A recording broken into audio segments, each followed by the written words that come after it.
আসসালামু আলাইকুম। গল্পবিলাস চ্যানেলে আপনাদের সবাইকে স্বাগতম জানাচ্ছি। আজকের গল্প পাঠে আপনাদের সাথে আছি আমি আসিফ। আজ আপনাদের জন্য পড়ছি এনায়েতুল্লাহ আলতামসের লেখা উপন্যাস ইমানদীপ্ত দাস্তান এর প্রথম পর্ব। 1157 সালের এপ্রিল মাস। সুলতান সালাউদ্দিন আইয়ুবী আপন চাচাতো ভাই খলিফা সালেহ এর গভর্নর সাইফুদ্দিনকে লিখলেন, তোমরা খাঁচাই বন্দি রং বেরঙের পাখি নিয়ে ফুর্তি করো। নারী আর সুরার প্রতি যাদের এত আসক্তি, তাদের জন্য সৈনিক জীবন বড়ই বেমানান। খলিফা সালেহ আর তার বংশজ গভর্নর সাইফুদ্দিন গোপনে মুসলিম খেলাফতের চিরশত্রু ক্রুসেডারদের চক্রান্তে ফেসে গেলেন।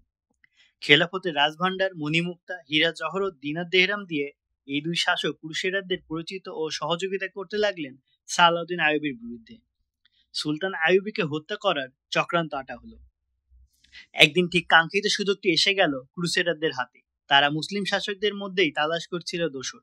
খলিফা সালেহ স্বেচ্ছায় ক্রুসেডারদের সেই চক্রান্তে পা দিলেন। খলিফা ও ক্রুসেডারদের সম্মানিত চক্রান্তে দুবার হত্যার উদ্দেশ্যে আইয়ুবীর উপর আঘাত আনা হলো। দুবারই সৌভাগ্যবশত বেঁচে গেলেন সুলতান সালাউদ্দিন। তছনছ করে দিলেন ঘাতকদের সব চক্রান্ত। আঘাতে প্রত্যাঘাতে পরাস্ত করলেন শত্রুদের। ফাঁস হয়ে গেল গভর্নর সাইফুদ্দিনের চক্রান্তের খবর। গ্রেপ্তার হওয়ার ভয়ে ক্রুসেডারদের দোসর গাদ্দার সাইফুদ্দিন ঘরবাড়ি বিত্ত ফেলে পালিয়ে গেল। গভর্নরের আবাস থেকে উদ্ধার হলো বিপুল পরিমাণ রাষ্ট্রীয় সম্পদ, বিলাস ব্যাসন। গভর্নরের বাড়িতে পাওয়া গেল দেশি বিদেশি অনিন্দ সুন্দরী যুবতী, তরুণী ও রক্ষিতা।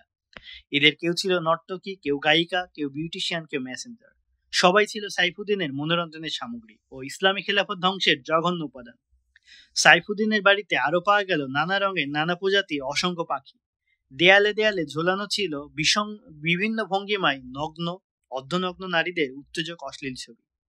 সুরাভর্তি অসংখ্য মদের পিপা। সালাউদ্দিন খাঁচায় বন্দি পাখিদের মুক্ত করে দিলেন। গভর্নরের বাড়িতে বন্দি সেবিকা, নর্তকী, বিউটিশিয়ান ও শিল্পী তরুণীদের আপনজনের কাছে পৌঁছে দেওয়ার ব্যবস্থা করলেন। তারপরে সাইফুদ্দিনকে লিখলেন, তোমরা দুজনে কাফের বিমানদের দ্বারা আমাকে হত্যা করবার অপচেষ্টায় মেতেছ, কিন্তু একবার ভেবে দেখনি তোমাদের এই চক্রান্ত মুসলিম খেলাফতের অস্তিত্ব নিশ্চিহ্ন করে দিতে পারে। তোমরা আমাকে হিংসা করো, তাই আমাকে তোমরা ধ্বংস করে দিতে চাও।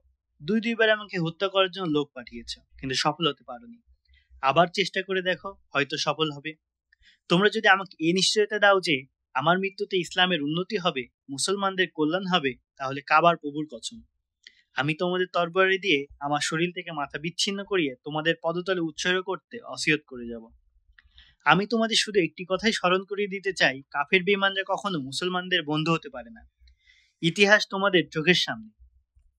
আমাদের সোনালী অতীতের দিকে একবার ফিরে দেখো। আশ্চর্য, রাজা ফ্রাঙ্ক রেমন্ডের মতো প্রচন্ড ইসলাম বিদ্বেষী অমুসলিম শাসকরা তোমাদের সাথে একটু বন্ধুত্বের অভিনয় করলো, আর অমনি তোমরা তাদের মুসলমানদের বিরুদ্ধে যুদ্ধ করতে সাহস জুগিয়েছ। ওরা যদি সফল হতো, তাহলে ওদের পরবর্তী প্রথম শিকার হতে তোমরাই। এরপর হয়তো দুনিয়া থেকে ইসলামী খেলাফত মুছে ফেলার কাজ দিয়ে সমাধা হতো। তোমরা তো যোদ্ধা জাতির সন্তান, সৈন্য ও যুদ্ধ পরিচালনা তোমাদের ঐতিহ্যের অংশ। অবশ্য প্রত্যেক মুসলমানই আল্লাহর সৈনিক, আর আল্লাহর সৈনিক হওয়ার পূর্বশর্ত ঈমান ও কার্যকর ভূমিকা। তোমরা খাঁচার পাখি নিয়ে ফুর্তি করো। মদ, নারী প্রতি যাদের এত আসক্তি, সৈনিক জীবন ও যুদ্ধ পরিচালনা তাদের জন্য খুবই বেমানান। আমি তোমাদের অনুরোধ করছি, তোমরা আমাকে সহযোগিতা করো, আমার সাথে জিহাদে শরীক হও। যদি না পারো, অন্তত আমার বিরুদ্ধাচরণ থেকে বিরত থাকো। আমি তোমাদের অপরাধের কোনো প্রতিশোধ নেব না। আল্লাহ তোমাদের ক্ষমা করুক, আমিন। সুলতান সালাউদ্দিন আইয়ুবী। গভর্নর সাইফুদ্দিন গ্রেপ্তার হওয়ার ভয়ে বাড়ি থেকে পালিয়ে গিয়ে নতুন চক্রান্তে মেতে উঠল।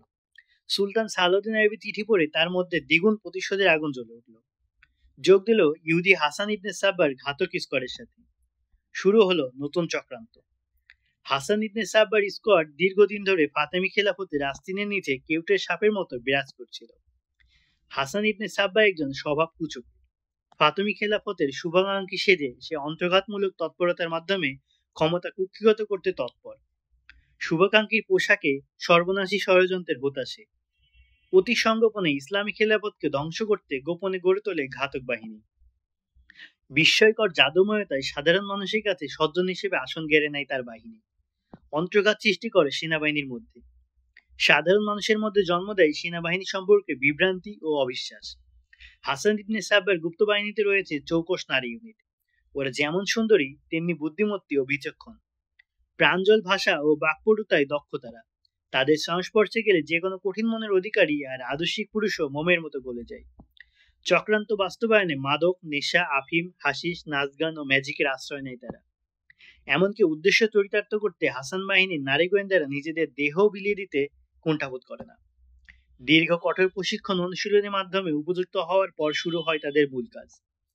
হাসান বাহিনী তাদের প্রতিপক্ষ ইসলামী খেলাফতকে নির্মূল করতে এমন একটি ঘাতক বাহিনীর জন্ম দেয় যে এই বাহিনীর প্রশিক্ষিত গোয়েন্দারা বেশভূষা ও ভাষা বদল করে কৌশলী আচার ব্যবহার দ্বারা ফাতেমি খেলাফতে শীর্ষ ব্যক্তিদের একান্ত বডিগার্ডের গুরুত্বপূর্ণ দায়িত্বও হাত করে নেয়। এর ফলে বড় বড় সামরিক কর্মকর্তা গুপ্ত হত্যার শিকার হতে থাকেন, কিন্তু ঘাতকের কোনো নাম নিশানা খুঁজে পাওয়া যায় না। অল্প দিনের মধ্যেই হাসান বাহিনীর গুপ্তদল ফিদাই নামে সারা মুসলিম খেলাফতে ভয়ঙ্কর রূপে আবির্ভূত হয়। এদের প্রধান কাজ করে রাজনৈতিক হত্যা। এ কাজে এরা বেশি ব্যবহার করে সুন্দরী যুবতী আর মদ। সারাবে উচ্চমানের বিষ মিশিয়ে আসর গরম করার পর উদ্দেশ্য বাস্তবায়ন করে তারা। কিন্তু তাদের মদ নারী সালাউদ্দিন আইয়ুবীর বেলায় অকার্যকর। অবৈধ নারী সম্ভোগ আর হারাম মদ সুরাই আইয়ুবীর অজন্ম ঘৃণা। সালাউদ্দিনকে হত্যা করার একমাত্র উপায় আতর্কিত আক্রমণ, কিন্তু এটা মোটেও সহজসাধ্য নয়। সুলতান সালাউদ্দিন থাকেন সবসময় প্রহরী পরিবেষ্টিত। তাছাড়া তিনি নিজেও খুব সতর্ক। দুটি আক্রমণ ব্যর্থ হওয়ার পর সালাউদ্দিন আইয়ুবী ভেবেছিলেন আমির সালেহ ও গভর্নর সাইফুদ্দিন হয়তো তার চিঠি পেয়ে তওবা করেছে, ওরা হয়তো আর তার সাথে দুশমনি করবে না। কিন্তু না, ওরা প্রতিশোধের আগুনে অন্ধ হয়ে আছে। নতুন করে তৈরি করলো সালাউদ্দিনকে খতম করা সুগভীর চক্রান্তের ফাঁদ। সুলতান সালাউদ্দিন আইয়ুবী ক্রুসেডার ও সাইফুদ্দিনের হামলা প্রতিহত করে বিজয় উল্লাসের পরিবর্তে পাল্টা আক্রমণ অব্যাহত রাখলেন। আগ্রণী আক্রমণ করে শত্রুপক্ষের আরো 3টি এলাকা দখল করে নিলেন তিনি। বিজিত এলাকার অন্যতম একটি হলো গাজা। গাজার প্রশাসক জাদুল আসাদির তাঁবুতে এক দুপুরে বিশ্রাম নিচ্ছেন সালাউদ্দিন আইয়ুবী। মাথায় তার শিরোনাস্ত্রের নিচে মোটা কাপড়ের পাগড়ি। তাঁবুর বাইরে প্রহররত দেহরক্ষী দল। আইয়ুবী দেহরক্ষীরা যেমন লড়াকু তেমনি চৌকস। রক্ষী দলের কমান্ডার কেন যেন প্রহরীদের রেখে একটু আড়ালে চলে গেল। এক দেহরক্ষী সালাউদ্দিনের তাঁবুর পর্দা ফাঁক করে উকি দিল। ইসলামের অমিত তেজি সিপাহসালার তখন তঞ্জাসন্ন, দুচোখ তার মুদ্রিত। চিত হয়ে শুয়ে আছেন সালাউদ্দিন। প্রহরী চকিত নেত্রে খাস দেহরক্ষীদের একবার দেখে নিল।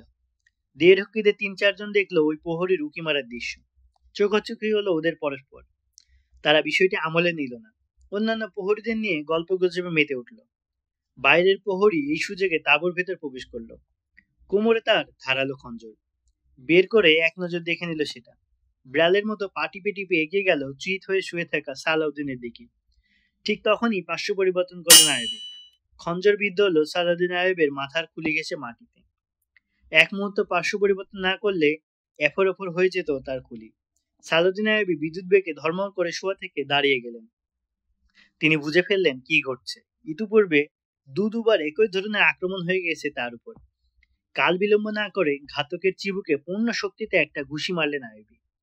চিবুকের হাড় ভেঙে যাওয়ার মটমট শব্দ শোনা গেল। পিছনের দিকে ছিটকে পড়ে ভয়ানক আত্মচিৎকার দিল ঘাতক। এই ফাঁকে আইয়ুবী খঞ্জর তুলে নিলেন হাতে। প্রহরীর ভয়ার্ত চিৎকার দৌড়ে আরো 2 দেহরক্ষী তাঁবুর ভিতর প্রবেশ করল। তাদের হাতে খোলা তরবারি। সুলতান বললেন, ওকে গ্রেপ্তার করো। কিন্তু আইয়ুবীর উপর ঝাঁপিয়ে পড়ল ওরাও। আইয়ুবী নিজের খঞ্জর দিয়ে 2 তরবারি মোকাবেলা করলেন। মুহূর্তের মধ্যে ধরাশায়ী হয়ে গেল ঘাতক দল। ইত্যাবসরে বাইরের দেহরক্ষী দলের সবাই ঢুকে পড়ল তাঁবুতে। লড়াই বেজে গেল প্রচন্ড। আইয়ুবী দেখলেন তার নির্বাচিত দেহরক্ষীরা দুভাগে বিভক্ত হয়ে পরস্পরের লড়াই লিপ্ত। বোঝার উপায় ছিল না এদের মধ্যে কে তার অনুগত আর কে শত্রু এজেন্ট। সামান্য দূরে দাঁড়িয়ে অবস্থা নিরীক্ষণ করলেন তিনি। কিছুক্ষণের মধ্যেই প্রতিপক্ষের তরবারি আঘাতে মৃত্যুমুখে ঢলে পড়ল উভয় পক্ষের কয়েকজন। আর কিছু সংখ্যক মারাত্মক আহত হয়ে কাতরাতে লাগলো। আহত অবস্থায় পালিয়ে গেল বাকিরা। লড়াই থেমে যাওয়ার পর অনুসন্ধানে ধরা পড়ল আইয়ুবের একান্ত দেহরক্ষীর মধ্যে 7 জনই হাসান ইবনে সাবার ঘাতক সদস্য। যে ঘাতক প্রথম আঘাত এনেছিল তাকে আইয়ুবী নিজেই দেহরক্ষী হিসেবে নির্বাচন করেছিলেন। ওই নরধাম তাঁবুতে প্রবেশ করার পর ভিতরে পরিস্থিতি পরিকল্পনার বিপরীত হয়ে গেল। ওর আত্মচিৎকারে বাকিরাও তাঁবুতে প্রবেশ করলো। বাকিরা তাঁবুতে প্রবেশ করলে প্রকৃত প্রহরীরাও ঘটনা আঁচ করতে পেরে দ্রুত প্রতিরোধে এগিয়ে এলো। শত্রুদের পরিকল্পনা ভণ্ডুল হয়ে গেল। এই যাত্রায় বেঁচে গেলেন আইয়ুবী। ঘাতকের বুকে তরবারি রেখে আইয়ুবী জিজ্ঞেস করলেন, কে তুমি? কোথেকে কিভাবে এখানে এলে? আর কে তোমাকে এই কাজে পাঠিয়েছে? সত্য স্বীকারোক্তির বিনিময়ে আইয়ুবী ঘাতকের প্রাণ রক্ষার প্রতিশ্রুতি দিলেন। ঘাতক বলে দিল সে ফেদাই। আমির সালেহ এর এক কেল্লাদার গভর্নর গোমস্তগিন এ কাজে নিযুক্ত করেছে তাকে। সালাউদ্দিন আইয়ুবী মুসলিম মিল্লাতের একজন স্মরণীয় ব্যক্তিত্ব। খ্রিস্টানদের কাছে কখনোই বিস্মৃত হবার নন তিনি। সালাউদ্দিন আইয়ুবীর কীর্তি কাহিনী ঐতিহাসিকদের লেখা ইতিহাসে সংরক্ষিত। তবে তার জীবন ও কর্মের বাঁকে বাঁকে আপনজন ও স্বগোত্রীয়দের হিংসাত্মক শত্রুতা, চরিত্র হনন, চারপাশে মানুষদের দ্বারা বিছানো বহু বিস্তৃত ভয়ঙ্কর চক্রান্ত জাল, শত্রুপক্ষের সূক্ষ্ম আঘাত, আর তার মিশন ব্যর্থ করতে ইহুদি খ্রিস্টানদের ষড়যন্ত্র ও সুন্দরী নারীদের পাতা ফাঁদের কথা ইতিহাসে পাতায় বিস্তারিত বিবৃত হয়নি। সেসব অজানা ইতিহাস আমি বলার ইচ্ছে রাখি। 1169 সালের 23 মার্চ সালাউদ্দিন আইয়ুবী সেনাপ্রধান হয়ে মিশরে আগমন করলেন। ফাতেমি খেলাফতের কেন্দ্রীয় খলিফা তাকে এই পদে নিযুক্ত করে বাগদাদ থেকে প্রেরণ করেন। মিশরের সেনাপ্রধান ও শাসকের গুরুত্বপূর্ণ পদে আইয়ুবীর মতো তরুণের নিযুক্তি স্থানীয় প্রশাসকের দৃষ্টিতে ছিল অনভিপ্রেত, কিন্তু কেন্দ্রীয় শাসকদের দৃষ্টিতে আইয়ুবী হলেন যথোপযুক্ত ব্যক্তি। বয়সে তরুণ হলেও আইয়ুবী শাসক বংশের সন্তান। বাল্যকাল থেকেই কঠোর অনুশীলনের মাধ্যমে রপ্ত করেছেন যুদ্ধবিদ্যা। অল্প বয়সেই যুদ্ধের ময়দানে প্রমাণ করেছেন নিজের বিরল প্রতিভা ও অসামান্য দূরদর্শিতা। সালাউদ্দিন আইয়ুবীর দৃষ্টিতে দেশ শাসন বাদশাহী নয়, জনসেবা। জাতির ইজ্জত, সম্মান, সমৃদ্ধি, উন্নতি ও সেবার মাধ্যমে নাগরিকদের সার্বিক শান্তি ও নিরাপত্তা নিশ্চিত করাই শাসকদের দায়িত্ব বলে তিনি মনে করেন। কিন্তু তিনি ছোটবেলা থেকেই দেখে আসছেন মুসলিম শাসকদের মধ্যে বিচ্ছিন্নতা, অনৈক্য, একে অন্যকে ঘায়েল করার জন্য আমির ওমরার মধ্যে খ্রিস্টানদের সাথে ভয়ঙ্কর বন্ধুত্ব স্থাপনের আত্মঘাতী প্রতিযোগিতা।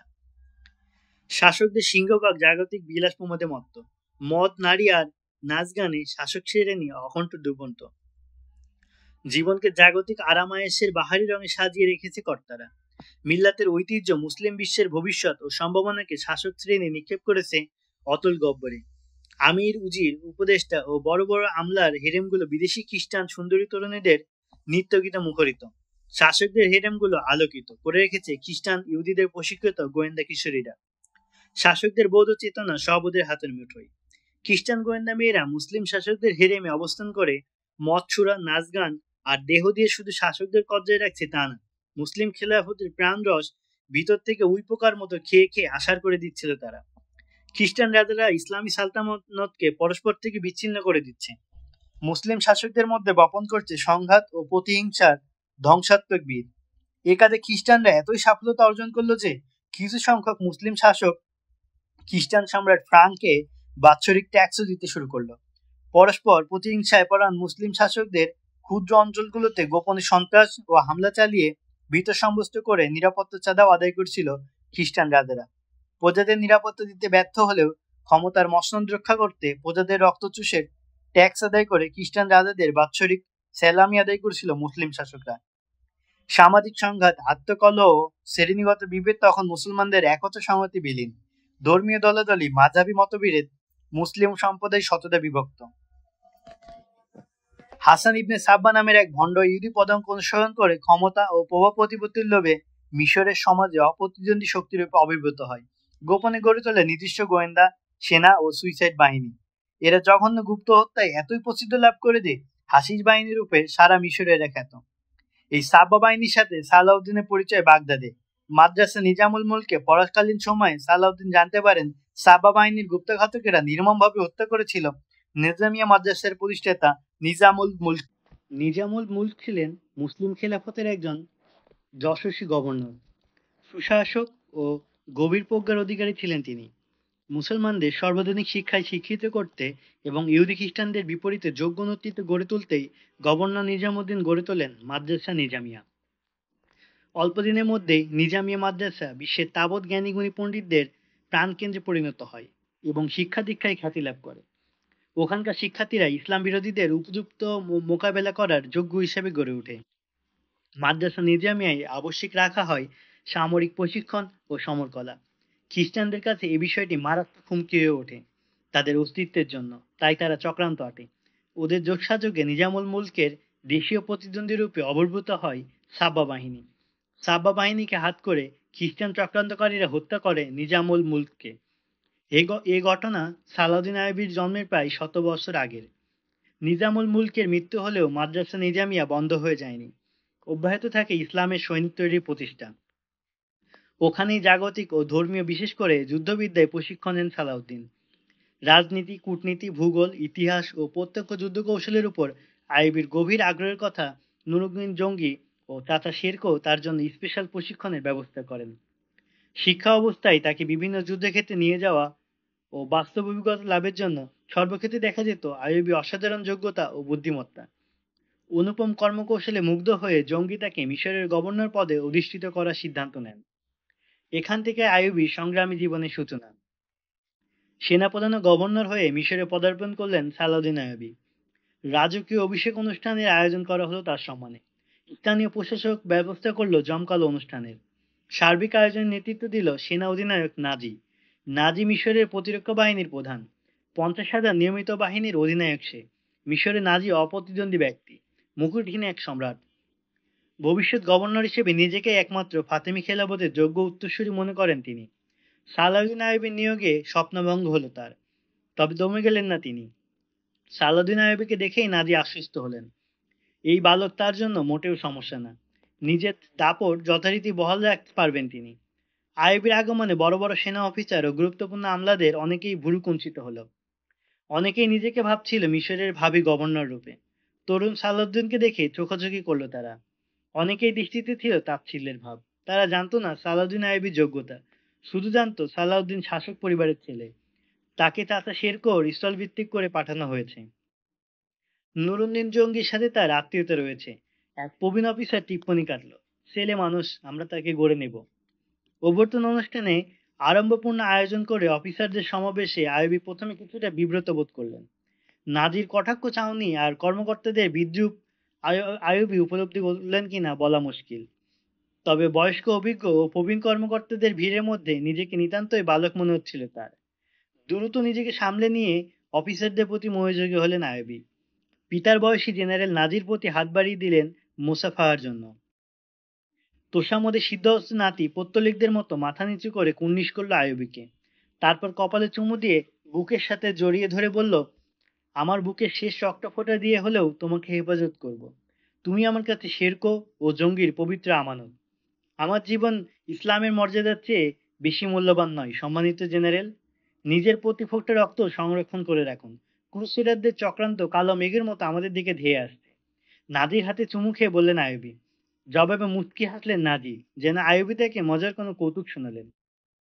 নাজি অভিজ্ঞ অধিনায়ক, মিশরের সেনাবাহিনীর অধিপতি।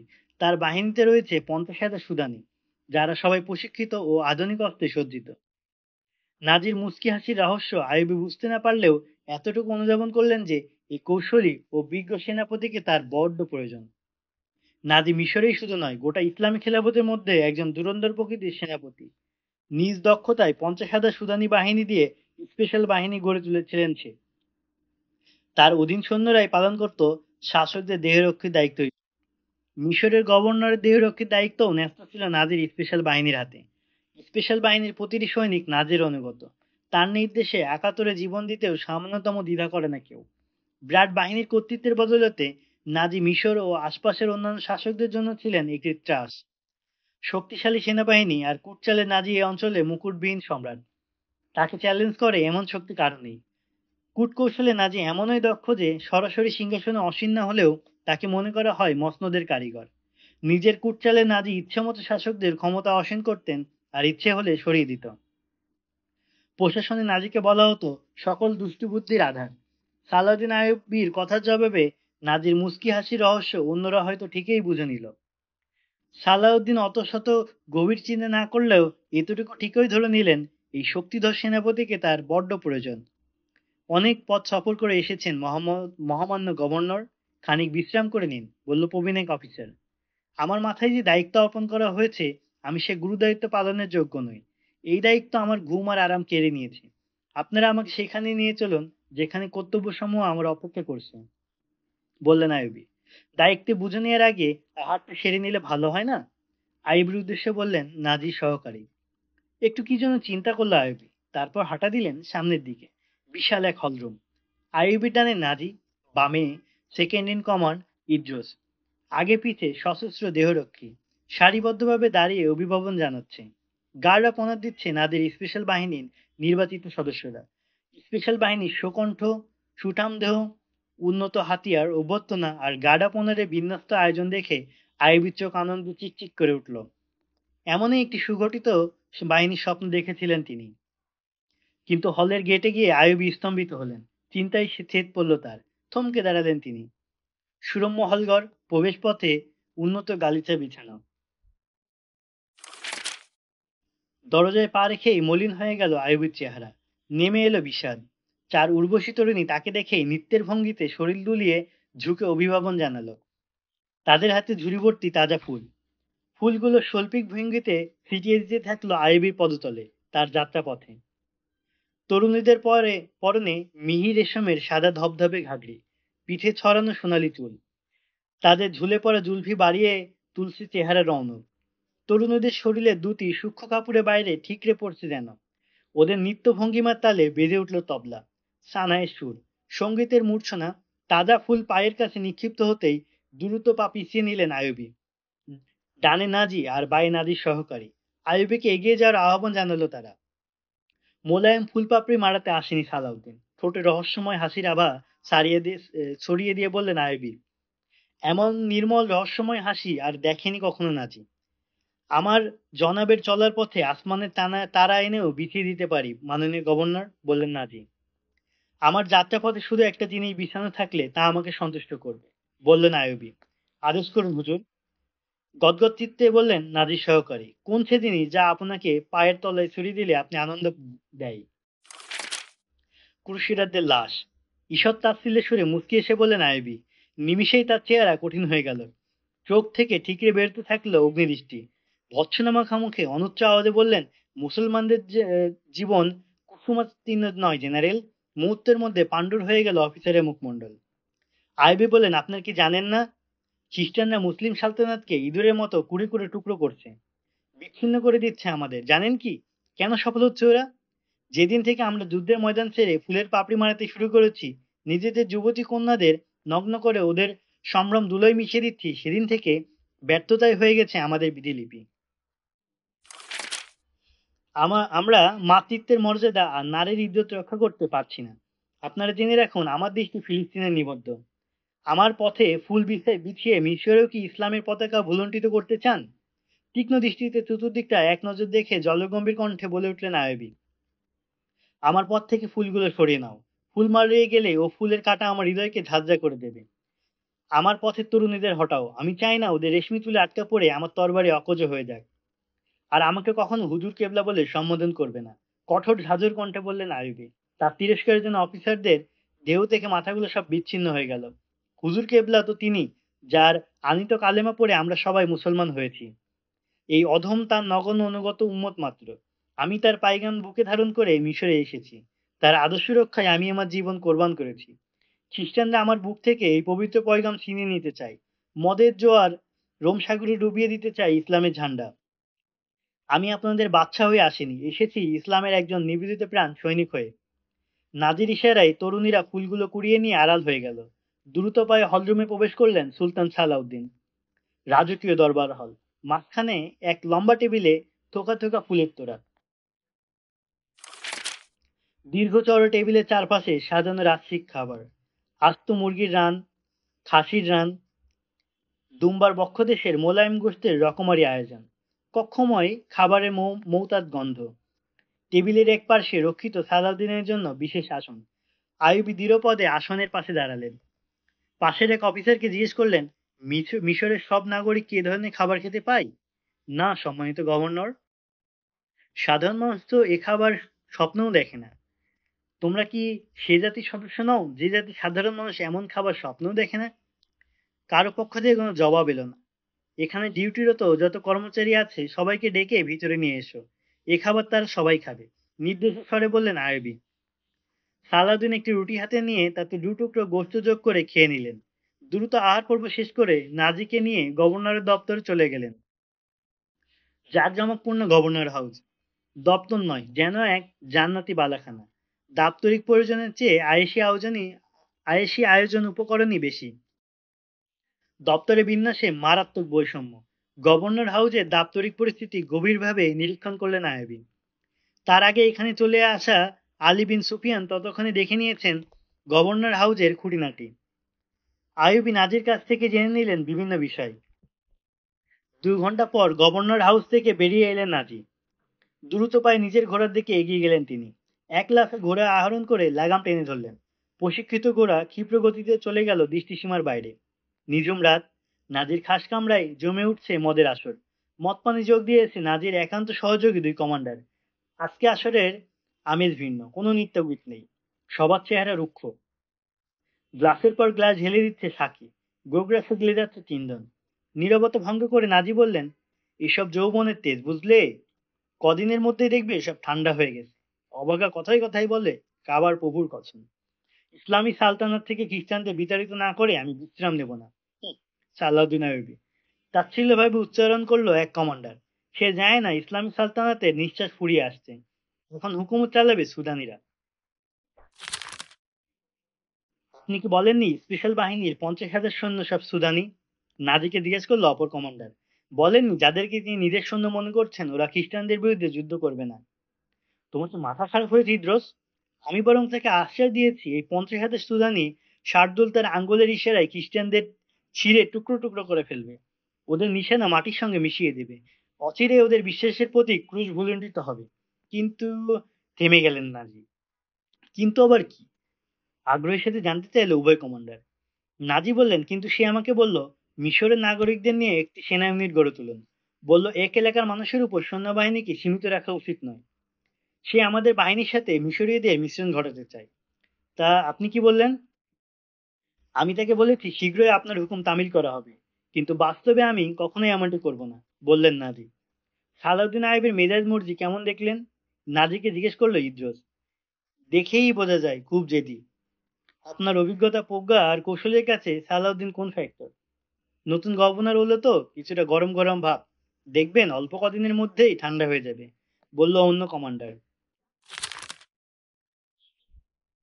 আমি তার মনোভাব বদলাতে দেব না। আমি তাকে ঘোরের মধ্যেই রাখতে চাই। ক্ষমতার নেশায় বুঁদ করে রেখেই তাকে শায়েস্তা করব, বললেন নাজি। নাজির খাস ভবনে গভীর রাত পর্যন্ত সুরাপান আর সালাউদ্দিন আইবি সম্পর্কে নানা আলোচনা হলো। নাজি সহকর্মীদের নিয়ে ঠিক করলেন যদি সালাউদ্দিন আইবি তার কর্তৃত্বের বিরুদ্ধে হুমকি হয়ে ওঠে তবে তারা কি ধরনের ব্যবস্থা গ্রহণ করবে। এ ব্যাপারে বিস্তারিত আলোচনা হলো। একদিকে চলছে নাজির চক্রান্ত, অপরদিকে সালাউদ্দিন আইবি গভর্নর হাউসে অফিসারদের নিয়ে তার নিয়োগ ও কর্মকৌশলের কথা ব্যাখ্যা করছেন। আইবি অফিসারদের জানালেন, আমি মিশরের রাজা হয়ে আসিনি, আর আমি কাউকে অন্যায় রাজত্বও করতে দেব না। আইবি অফিসারদের বললেন, সামরিক শক্তিবৃদ্ধি ছাড়া ইসলামী খেলাফতের দুর্যোগ মোকাবেলা করা কখনোই সম্ভব নয়। এখনকার সেনাবাহিনী কাঠামো ও বিন্যাস তার পছন্দ নয়, তাও অবহিত করলেন। বললেন 50,000 সৈন্যের স্পেশাল বাহিনীতে সবাই সুদানি নাগরিক, ব্যাপারটা ঠিক নয়। কোনো কাজে আঞ্চলিকতার প্রাধান্য থাকা অনুচিত। আমরা সব অঞ্চলের মানুষকে সেনাবাহিনীতে ভর্তি করতে চাই। সবাই যাতে নিজের যোগ্যতা অনুযায়ী দেশের সেবায় কাজ করতে পারে, তাতে দেশের মানুষের অর্থনৈতিক বৈষম্য দূর হবে। সাধারণ মানুষের জীবনমানের উন্নতিকল্পে এ পদক্ষেপ ফলপ্রসূ অবদান রাখবে। আইবি অফিসারদের জানালেন, আমি জেনারেল নাজিকে বলে দিয়েছি তিনি যেন মিশরের লোকদেরকে সেনাবাহিনীতে দ্রুত অন্তর্ভুক্ত করেন। আপনি কি বিশ্বাস করেন নাজি আপনার নির্দেশ পালন করবে? আইবির কাছে জানতে চাইলো একজন প্রবীণ সচিব। কেন, সে আমার নির্দেশ অমান্য করবে নাকি? এড়িয়ে যেতে পারেন, সচিব বললেন। এই ফৌজি কার্যক্রমে তার একক অধিপত্য। তিনি এ ব্যাপারে কারো হুকুম পালন করেন না, বরং অন্যকে পালন করতে বাধ্য করেন।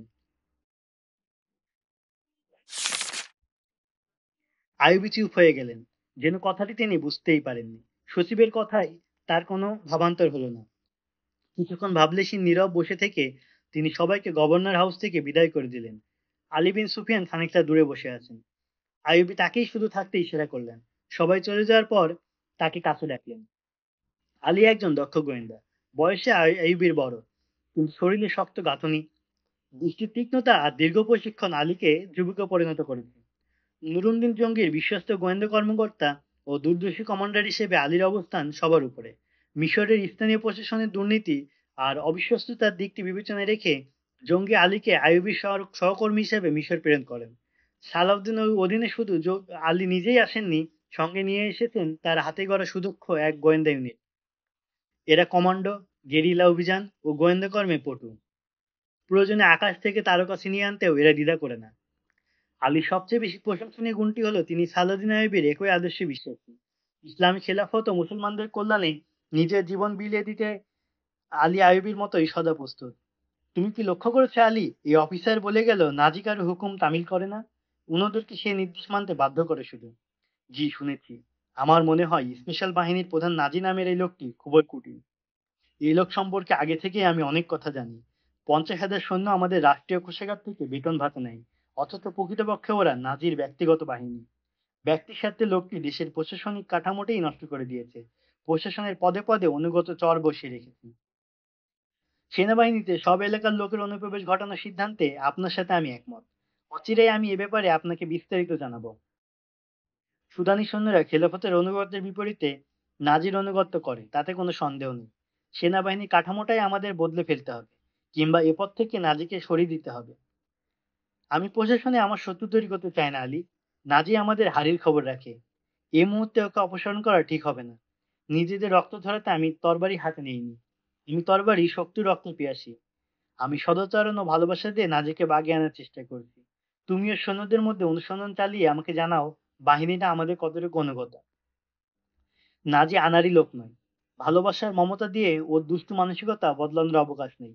নাজি এসবের অনেক ঊর্ধ্বে। বেটা একটা সাক্ষাৎ শয়তান। ক্ষমতা, চালবাজি, দুষ্কর্ম তার পেশা এবং নেশা। লোকটা এতই ধূর্ত ও চালাক যে তোষামত দ্বারা সে পাথরকেও মোমের মতো গলিয়ে দিতে পারে। সুলতান আইয়ুবকে ঘায়েল করার জন্য চালবাজি শুরু করলেন নাজি। সামনে কখনো তিনি নিজের আসন পর্যন্ত বসতেন না। জি হ্যাঁ, খুব ভালো, সব ঠিক। রাজ্যে যত তোষামত ও চাটুকারিতা উপযুক্ত শব্দবাক্য আছে, সবই তিনি আইয়ুবের সঙ্গে ব্যবহার করতে শুরু করলেন। আইয়ুবের আস্থা অর্জনের জন্য মিশরের বিভিন্ন অঞ্চল থেকে সেনাবাহিনীতে লোক রিক্রুট করতে শুরু করলেন তিনি। ধূর্তামিপূর্ণ আচরণে আইয়ুবী নাজির প্রতি কিছুটা দুর্বল হয়ে পড়লেন। নাজি আইয়ুবীকে বোঝাতে চেষ্টা করলেন যে স্পেশাল বাহিনীর প্রতিটি সৈনিক খেলাফতের জন্য জীবন দিতে প্রস্তুত। সুদানি ফৌজ আপনার নির্দেশের অপেক্ষায় আছে। তারা আপনাকে পেয়ে খুবই গর্বিত। আপনার সম্মানে তারা একটি সংবর্ধনা আয়োজন করার জন্য আমার কাছে আবেদন করেছে। ওরা আপনাকে সম্মান জানাতে চায়, আপনাকে নিজের মতো করে কাছে পেতে চায়। সালাউদ্দিন আইয়ুবী নাজির প্রস্তাবে সম্মতি দিলেন। বললেন, আমি আপনার ফুজিদের সংবর্ধনায় যাব, কিন্তু দপ্তরি কাজের ঝামেলায় আইয়ুবী নাজির অনুষ্ঠানের জন্য সময় বের করতে পারছিলেন না। তাই সংবর্ধনা অনুষ্ঠানটি পিছিয়ে গেল কয়েকদিনের জন্য।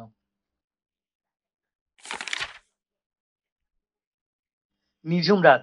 নাজি তার খাস কামরায় অধীন 2 কমান্ডার নিয়ে সুরাপানে বিভোর।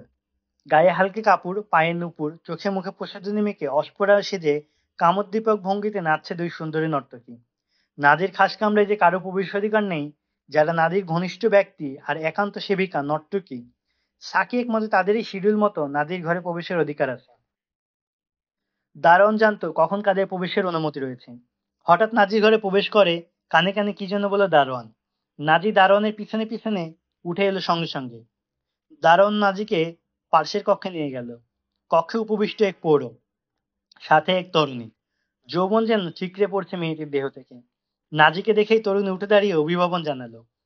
চোখের চাহনিতে গলে পড়ল মায়াবী আকুতি। তরুণের রূপের জৌলুসে তন্ময় হয়ে দীর্ঘক্ষণ অপলক তাকিয়ে রইল নাজি। তরুণের গায়ে ফিনফিনে হালকা পোশাক, খুব দামি না হলেও বেশ আকর্ষণীয়। নাজি অভিজ্ঞ নারী শিকারী, নিজের ভোগের জন্যই শুধু নয়, নারীকে তিনি ব্যবহার করে অন্য বহু কাজে। বড় বড় অফিসার, আমির উমরাকে নারীর ফাঁদে ফাঁসিয়ে ব্ল্যাকমেইল করা নাজির অন্যতম কৌশল। সুন্দরী তরুণীদের গোয়েন্দা কাজে ব্যবহার করেও নাজি সৃষ্টি করে রেখেছে নিরাপদ এক জগৎ। এই জগতে আধিপত্য শুধুই নাজির। কসাই জন্তু দেখেই যেমন বলতে পারে এতে কত কেজি গোশত হবে, নাজিও নারী দেখলেই বলতে পারে ও কি কাজের হবে, কোন কাজে একে ব্যবহার করলে বেশি ফায়দা পাওয়া যাবে। নারী ব্যবসায়ী, চোরাচালানি, অপহরণকারীদের সাথে নাজির গভীর হৃদ্রতা। ওরা সবসময় নাজির জন্য নিয়ে আসে সেরা চালান। নাজি অকাতরে অর্থ দিয়ে কিনে নেয় তার পছন্দনীয় মেয়েদের। এই পৌর লোকটি নারী ব্যবসায়ীর মতো। গায়ে আজানুর লম্বিত সুদানি পোশাক। নাজিকে বলল, এই মেয়েটি নাচ গানে বেশ পারদর্শী, মুখের ভাষা জাদুমাখা, কথার জাদুমন্ত্রে পাথর গলাতে পারে, যে কাউকে মুহূর্তের মধ্যে বশ করতে পরমঙ্গ। আর রূপ লাবণ্যতা আপনার সামনেই। আমি এমন সুন্দরী মেয়ে জীবনে কমই দেখেছি। আপনি এর যোগ্য বলে সরাসরি আপনার কাছে নিয়ে এলাম। তরুণীর সৌন্দর্যে নাজি মুগ্ধ। মেয়েটির বুদ্ধিমত্তা ও বিচক্ষণতা যাচাই করার জন্য দু চার কথায় তরুণীর ইন্টারভিউ নিলেন নাজি। তরুণীর সাথে কথা বলে নাজির মনে হলো এ অনেক এক্সপার্ট। এ ধরনের মেয়েই তিনি তালাশ করছেন। সামান্য প্রশিক্ষণ দিলেই একে বিশেষ কাজে ব্যবহার করা যাবে। দাম দস্তর ঠিক হলো, মূল্য বুঝে নিয়ে চলে গেল ব্যাপারী। নাজি খাস কামরায় নিয়ে গেলেন মেয়েটিকে। কক্ষে তখন তুমুল নৃত্য গান চলছে। নাজি ঘরে প্রবেশ করতে ওদের নাচ বন্ধ হয়ে গেল। নাজি নতুন মেয়েটিকে নাচতে বললেন। পরিধেয় কাপড়ের পাট খুলে দুপাক ঘুরে হাত পা কোমর দুলিয়ে নাচ শুরু করতেই ওর নাচের মুদ্রা ও মন করা ভঙ্গি দেখে হা করে ফেলেন নাজি ও তার সহকর্মীরা। অনিবর্চনীয় এই তরুণের নাচ, এই যেন নাচ নয়, মরুর বুকে তীব্র ঝড়। সে ঝড়ে মানুষের কামভাব, দুশ্চিন্তা ও যন্ত্রণাকে শুধু একই তরঙ্গে পুঞ্জীবিত করে। মেয়েটির উর্বশী শরীর, কণ্ঠের সুরল হাড়ি আর অঙ্গের পাগল করা কম্পন মুহূর্তের মধ্যে মাতিয়ে তুলল নাজির কক্ষটিকে। নাজি এবং তার সাথীরা অবাক হলো না শুধু, দুই পুরাতন নর্তকীর চেহারাও পাণ্ডুর হয়ে গেল ওর জাদুময় কণ্ঠ আর নাচের তালে। নাজির মনে হলো খুব বেশি সস্তায় অনেক দামি জিনিস পেয়ে গেছেন তিনি। যোগ্যতা ও সৌন্দর্যের হিসেবে দাম অনেক বেশি হওয়া উচিত ছিল মেয়েটির। নাজির প্রতি ঝুঁকে নাচের ভঙ্গিতে কুর্নিশ করলো মেয়েটি। নাচের ঘূর্ণনে বারবার নাজির গায়ে বুলিয়ে দিচ্ছিল কোমল অঙ্গের মোলায়েম পরশ। তরুণীর সৌন্দর্যে আনমনা হয়ে পড়ল নাজি। আচমকা সবাই বিদায় করে দিল নাজি, দরজা বন্ধ। কক্ষে শুধু নাজি আর তরুণী। কাছে রাখলো তরুণীকে, বসালো নিজের একান্ত সান্নিধ্যে। তোমার নাম কি? জকি। ব্যাপারী বলল, তুমি নাকি পাথর গলাতে পারো। আমি তোমার এই যোগ্যতার পরীক্ষা নিতে চাই। কোন সে পাথর যাকে পানি করে দিতে হবে বলুন? নয়া আমির ও সেনাবাহিনীর সর্বাধিনায়ক আইয়ুবীকে। তাকে পানির মতো গলিয়ে দিতে হবে তোমাকে, বললেন নাজি। সালাউদ্দিন আইয়ুবী? জিজ্ঞেস করলো জকি। হ্যাঁ, সালাউদ্দিন আইয়ুবী। তুমি যদি তাকে বশে আনতে পারো, তবে আমি তোমাকে তোমার ওজনের সমান স্বর্ণমুদ্রা পুরস্কার দেব। তিনি কি মদ পান করেন? না। মদ, নারী, নাচ, গান, আমোদ ফুর্তিকে সে এমনই ঘৃণা করে যেমন একজন মুসলিম শূকরকে ঘৃণা করে।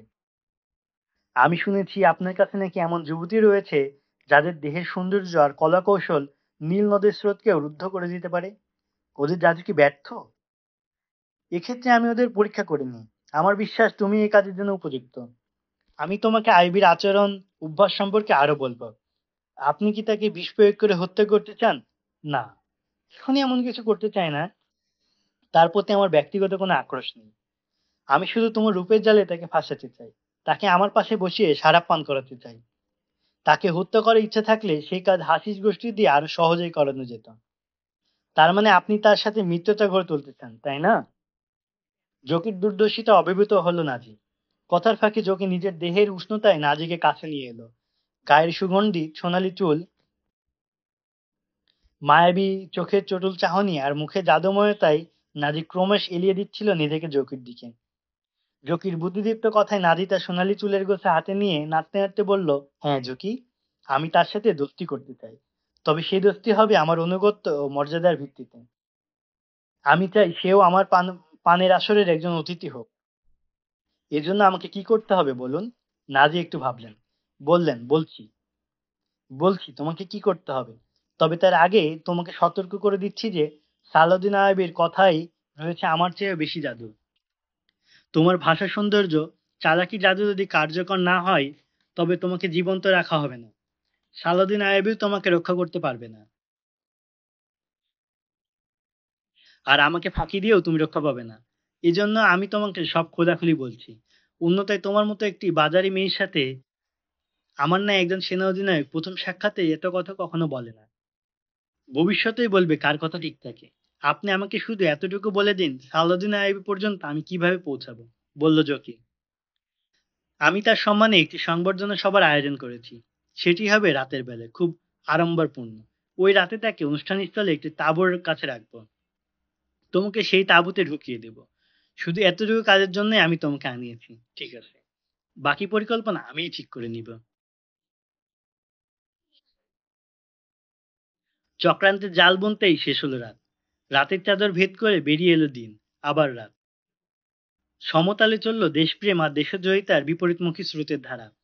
একদিকে আলী ও আইয়ুবী, অপরদিকে নাজি ও তার সহযোগীরা। এভাবে পেরিয়ে গেল আরো কয়েক রাত। সালাউদ্দিন আইয়ুবী প্রশাসনিক কাজে বেজায় ব্যস্ত। নতুন সৈন্য রিক্রুটমেন্টের ঝামেলায় নাজি সংবর্ধনা অনুষ্ঠানে যোগদানের অবসর পাচ্ছেন না তিনি। ইত্যবসরে নাজি সম্পর্কে আলী যে রিপোর্ট দিলেন তা শুনে আইয়ুবীর মনে দেখা দিল গভীর হতাশা। বললেন, তার মানে কি তুমি বলতে চাচ্ছ এই লোকটি খ্রিস্টানদের চেয়েও খতরনাক? নাজি খেলাফতের আস্তিনে একটি কেউটে সাপ।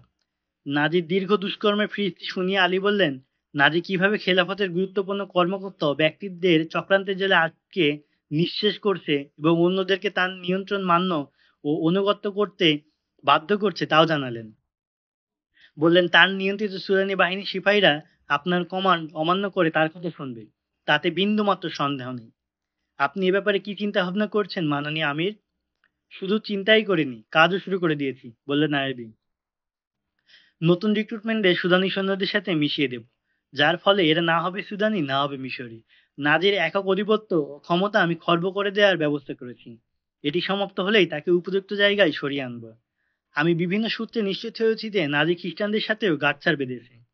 আপনি যে সময়টাই জীবনের তোয়াক্কা না করে ইসলামী খেলাফতের শক্তি বৃদ্ধি ও সমৃদ্ধির চেষ্টা করছেন, ঠিক তখন ষড়যন্ত্রের আপনার এই প্রচেষ্টাকে বানচাল করার চক্রান্ত করছেন নাজি, বললেন আলী বিন সুফিয়ান।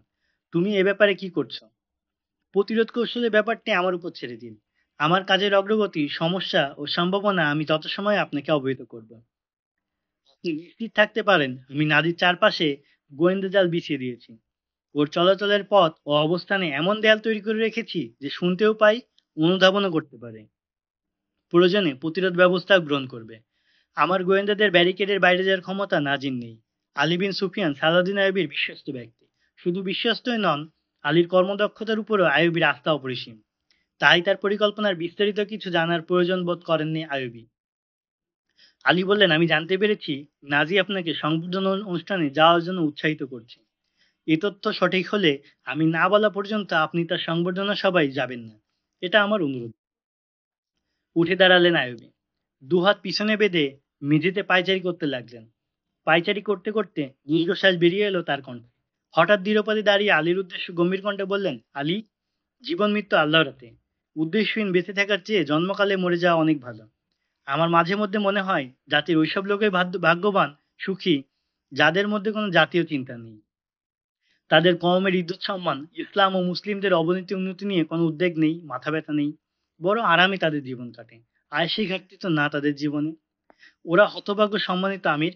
হ্যাঁ আলী, ওদের নির্বিকার জীবন দেখে আমার মধ্যে এসব চিন্তা ভর করে, তখন কে যেন আমার কানে কানে তোমার কথাতেই বলে দেয়।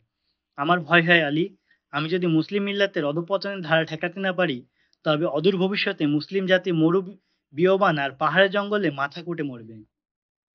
মিল্লাত আজ শতদা বিবদ্ধ, খেলাফত তিন ভাগে বিভক্ত। আমিরা নিজেদের খেয়াল খুশি মতো দেশ শাসন করছে। খ্রিস্টানদের কাছে বন্ধক দিয়ে দিয়েছে মিল্লাতের মর্যাদা। ওদের ক্রিয়ানকে পরিণত হয়েছে তারা। আমার ভয় হয় এ ধারা অব্যাহত থাকলে খ্রিস্টানদের গোলামে পরিণত হবে সমগ্র জাতি। ওদের হুকুমদার হয়ে বেঁচে থাকতে হবে আমাদের ভবিষ্যৎ।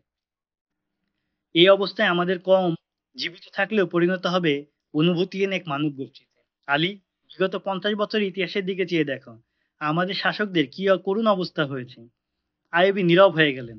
উদ্বেগ উৎকণ্ঠায় কণ্ঠ তার ভারী হয়ে এলো। ঘরময় পায়চারি করতে লাগলেন তিনি। নিচের দিকে মাথা ঝুঁকিয়ে পায়চারি করলেন কিছুক্ষণ। দাঁড়ালেন মাথা সোজা করে। আলীর দিকে তাকিয়ে বললেন, কোনো জাতির ধ্বংস উপকরণ যখন জাতির ভেতর থেকেই উচিত হয়, তখন আর তাদের ধ্বংস রোখা যায় না আলী। আমাদের খেলাফতের আমিরুমরা নৈতিক অধঃপতন যদি রোধ করা না যায়, তবে খ্রিস্টানদের আর আমাদের বিরুদ্ধে যুদ্ধ করতে হবে না। পারস্পরিক সংঘাত, বিদ্বেষ, লোভ আর হিংসার যে আগুন আমরা নিজেদের মধ্যে প্রজ্বলিত করেছি, ঈমান ও জাতির মর্যাদা ও কর্তব্যকে ভুলে আত্মঘাতী যে সংঘাতে আমরা লিপ্ত হয়েছি, খ্রিস্টানদের তাতে ঘি ঢালবে শুধু। আমরা ওদের চক্রান্তে নিজেদের আগুনেই ধ্বংস হয়ে যাব। জাতির শেষ রক্তবিন্দুটুকু পর্যন্ত আমাদের আত্মঘাতী সংঘাতেই ব্যয়িত হবে। জানি না আমি আমার স্বপ্ন বাস্তবায়ন করতে পারবো কিনা। হয়তো খ্রিস্টানদের কাছে পরাজয় বরণ করতে হবে। আমি কমকে এ কথাটাই জানিয়ে ভবিষ্যতের জন্য সতর্ক করে দিতে চাই শুধু, কাফেরদের সাথে মুসলিমদের সখ্যতা কখনো হতে পারে না। বেঈমানদের সাথে ঈমানদারদের বন্ধুত্ব হতে পারে না। খ্রিস্টানদের সাথে মুসলমানদের সমঝোতা হতে পারে না। ওদের শুধু বিরোধিতা নয়, কঠোরভাবে দমন করাই মুসলিমদের কর্তব্য। এটি যদি যুদ্ধ করে জীবনও দিতে হয়, তাতে আমার কোনো দুঃখ নেই। আপনার মধ্যে হতাশা ভর করেছে মাননীয় আমির। কথা থেকেই বোঝা যায় আপনি নিজের সংকল্পে সন্দিহান, বললেন আলী বিন সুফিয়ান। হতাশা আমাকে ভর করেনি আলী, নিরাশা আমাকে কখনো কাবু করতে পারে না। আমি আমৃত্যু কর্তব্য পালনে সামান্যতম ত্রুটি করব না, বললেন আইয়ুবী। ফের আলীর দিকে গভীর দৃষ্টিতে তাকিয়ে আইবি বললেন, সৈন্যবর্তীর কাজটি বেগবান করো। এমন সব লোকদের সেনাবাহিনীতে ভর্তি করো যাদের যুদ্ধের অভিজ্ঞতা রয়েছে। আর জরুরি ভিত্তিতে তুমি একটি শক্তিশালী গোয়েন্দা ইউনিট গড়ে তোলো। তারা গোয়েন্দাগিরির পাশাপাশি শত্রু এলাকায় রাতে গুপ্ত হামলাও চালাবে। তাদের বিশেষ প্রশিক্ষণের ব্যবস্থা করবে, যাতে বনভূমির উটের মতো দীর্ঘ সময় ক্ষুধা পিপাসা সহ্য করার ক্ষমতা অর্জন করতে পারে। এই ইউনিটের সদস্যরা হবে বাঘের চেয়ে ক্ষিপ্র, বাঘের মতো তীক্ষ্ণ দৃষ্টি সম্পন্ন, হরিণের মতো সতর্ক আর সিংহের মতো সাহসী। মদের প্রতি তাদের কোনো আকর্ষণ থাকবে না, নারীর প্রতি হবে নিরাসক্ত, সর্বোপরি ইমানদার, নিষ্ঠাবান মুসলমানদেরকে এই স্কোয়াডের প্রাধান্য দিবে। আলী, এই কাজটি তুমি খুব তাড়াতাড়ি সমাধা করে ফেলো। খেয়াল রাখবে, আমি সংখ্যাধিক্যে বিশ্বাসী নই। আমি চাই জানবাজ যোদ্ধা। অথর্বদের সংখ্যাধিক্য আমার দরকার নেই। আমি চাই এমন যোদ্ধা যাদের মধ্যে আছে দেশপ্রেম, জাতিসত্তার প্রতি যাদের আছে সুস্পষ্ট অঙ্গীকার, যারা হবে সত্যনিষ্ঠ, কর্তব্যপরায়ণ, যারা আমার উদ্দেশ্য ও সংকল্পকে অনুধাবন করে ধারণ করতে সক্ষম, যারা কখনো এমন সংশয়াপন্ন হয় না যে কেন আমাদের প্রাণঘাতী যুদ্ধে লিপ্ত করা হচ্ছে। 10 দিন চলে গেল। এই 10 দিনে আমিরে মেসেরের সৈন্যবাহিনীতে 10,000-এর বেশি অভিজ্ঞ যোদ্ধা ভর্তি হলো। অপরদিকে এই 10 দিনে নাজি জকিকে ট্রেনিং দিয়েছে সালাদিন আইয়ুবীকে কিভাবে তার রূপের জালে ফাঁসাতে হবে। জকি ভেনাসের মতো সুন্দরী। নাজির যে সহকর্মীকে জকি দেখেছে, সে মন্তব্য করেছে মিশরের ফেরাউন জকিকে দেখলে তাকে পাওয়ার জন্য খোদা দাবির কথা ভুলে যেত। নাজির নিজস্ব গোয়েন্দা বাহিনীর চক্রান্ত বাস্তবায়নে তৎপর। শক্তি সামর্থ্য ও যোগ্যতার বিচারে এরা অসাধারণ।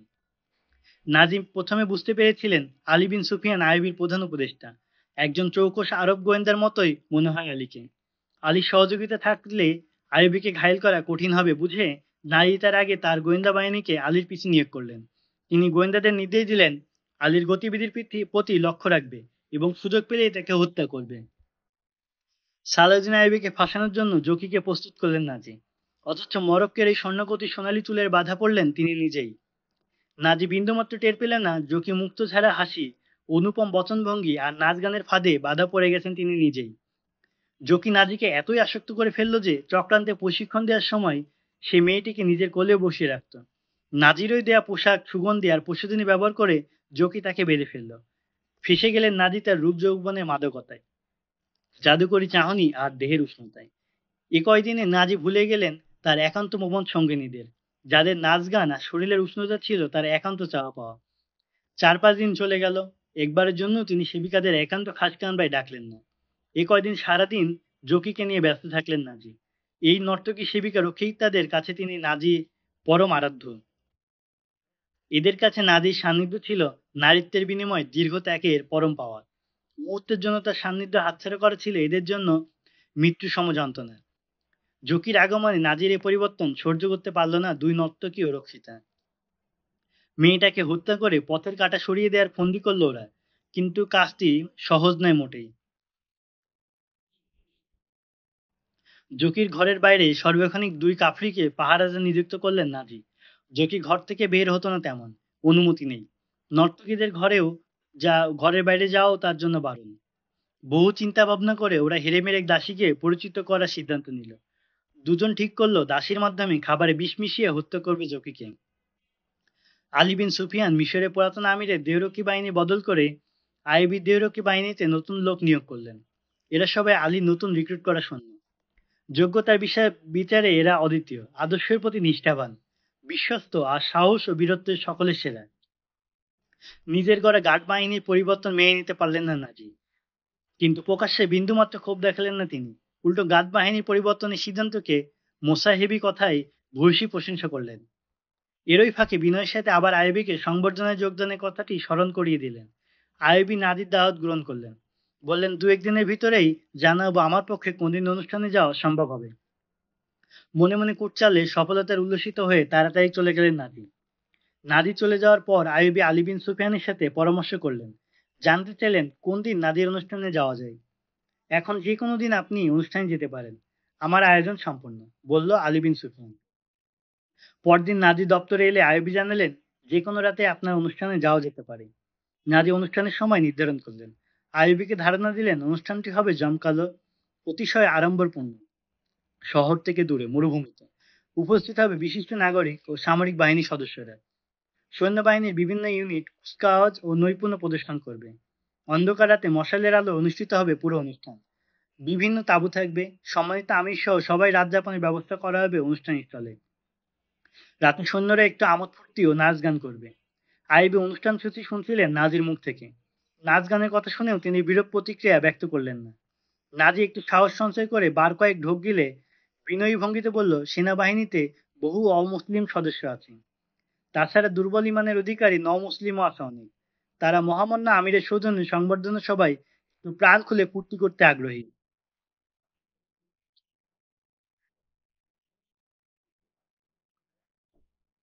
এজন্য তারা ওই দিন মদ পানের অনুমতি চায়। তারা এই বিশেষ দিনটিকে স্মরণীয় ও আনন্দময় করে রাখতে চায়। আপনি তাদের অধিনায়ক। আপনি প্রয়োজন বোধ করলে আমার অনুমতির প্রয়োজন কি? বলল আইয়ুবী। আল্লাহ মহামান্য আমিরের মর্যাদা আরো বাড়িয়ে দিন। তোষামেদের সুরে বললেন নাজির।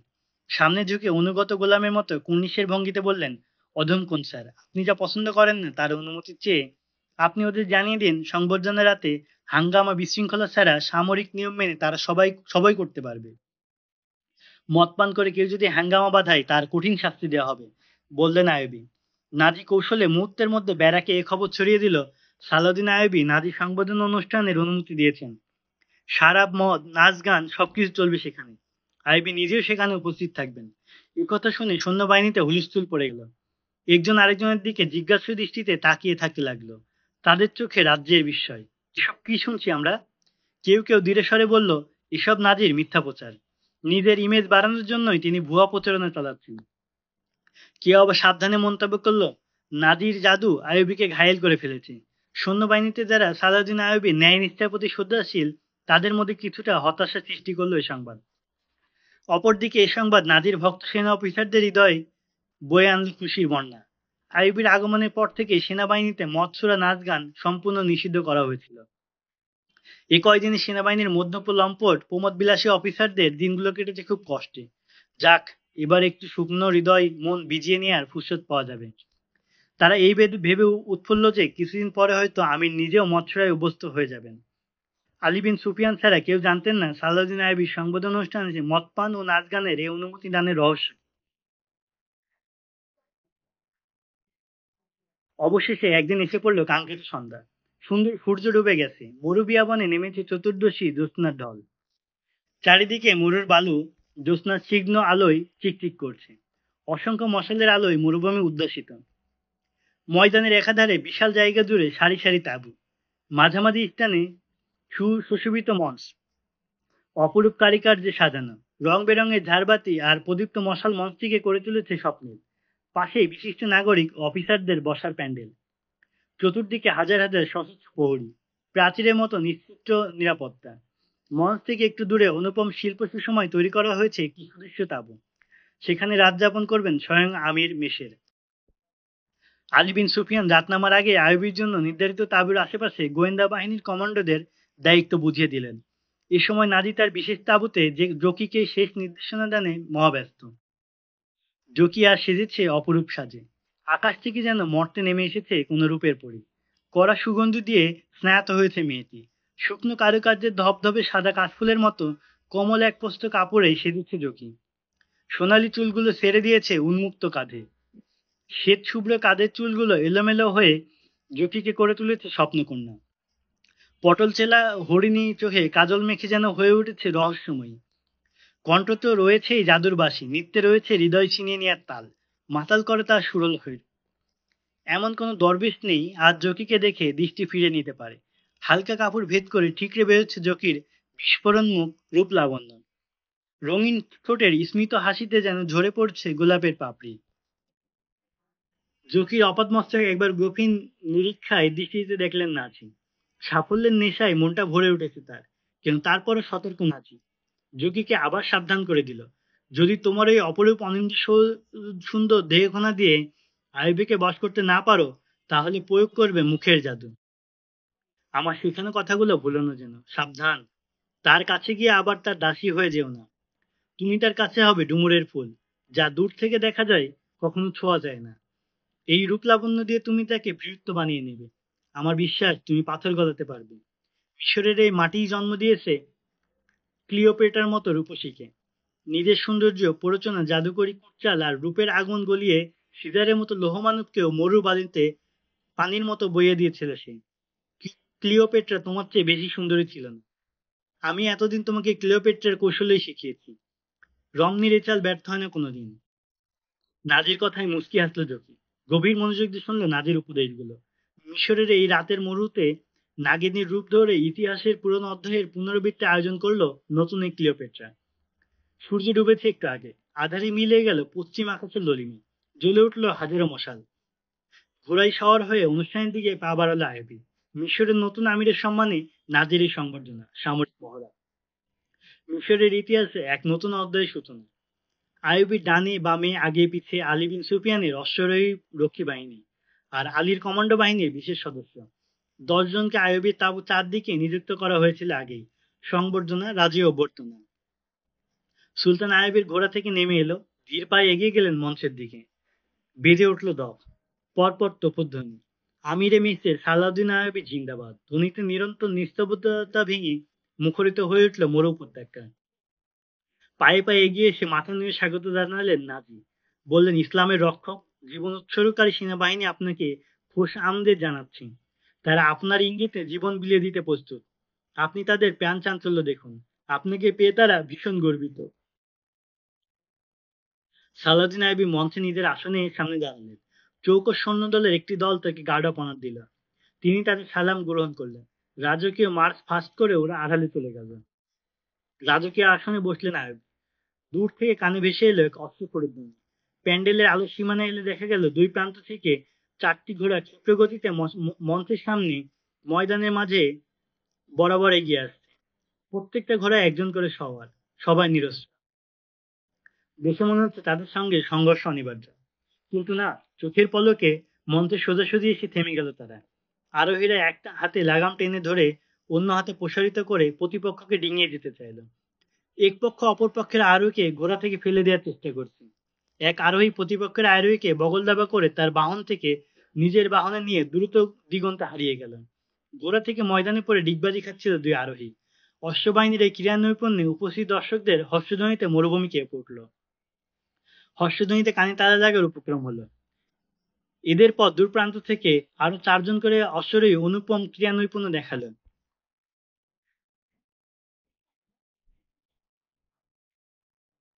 একে একে এলো উষ্ট্র বাহিনী, পদাতিক বাহিনী, নেজা বল্লম ও তরবারিধারী সৈনিকরা।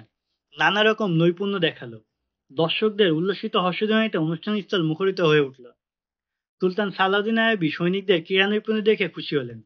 এমন সৈনিকের প্রত্যাশাই মনে লালন করেন তিনি। আলী বিন সুফিয়ানের কানে কানে বললেন, এই সৈনিকদের যদি ইসলামী চেতনায় উজ্জীবিত করা যায়, তাহলে এদের দিয়ে খ্রিস্টানদের পরাজিত করা যাবে। নাজিকে সরিয়ে দিন, দেখবেন সব ঠিক হয়ে যাবে। নাজি না থাকলে এদেরকে ইসলামী চেতনায় উজ্জীবিত করা কঠিন না, বললেন আলী বিন সুফিয়ান। কিন্তু সালাউদ্দিন আইয়ুবী নাজির মতো অভিজ্ঞ বিচক্ষণ সিপাহ সালারকে অপসারণ না করে সঠিক পথে ফিরিয়ে আনার কথা ভাবছিলেন।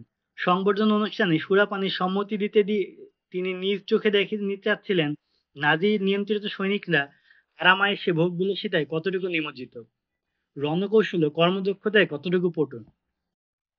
নাজির সৈন্যবাহিনীর বিভিন্ন ক্রীড়া নৈপুণ্য, অস্ত্রমহড়া, কমান্ডো অভিযানের প্রদর্শনীতে প্রমাণিত হলো যুদ্ধবিদ্যা ও বীরত্ব সাহসিকতায় এরা অসাধারণ। কিন্তু মহড়া শেষে যখন আহারের পর্ব এলো, তখনই ধরা পড়লো তাদের আসল চরিত্র। বিশাল প্যান্ডেলের একদিকে সৈনিকদের খাওয়ার আয়োজন, অপরদিকে আমির, পদস্থ অফিসার ও বিশিষ্ট নাগরিকদের আহারের ব্যবস্থা। অনুষ্ঠান তো নয়, যেন সুলাইমানি আয়োজন।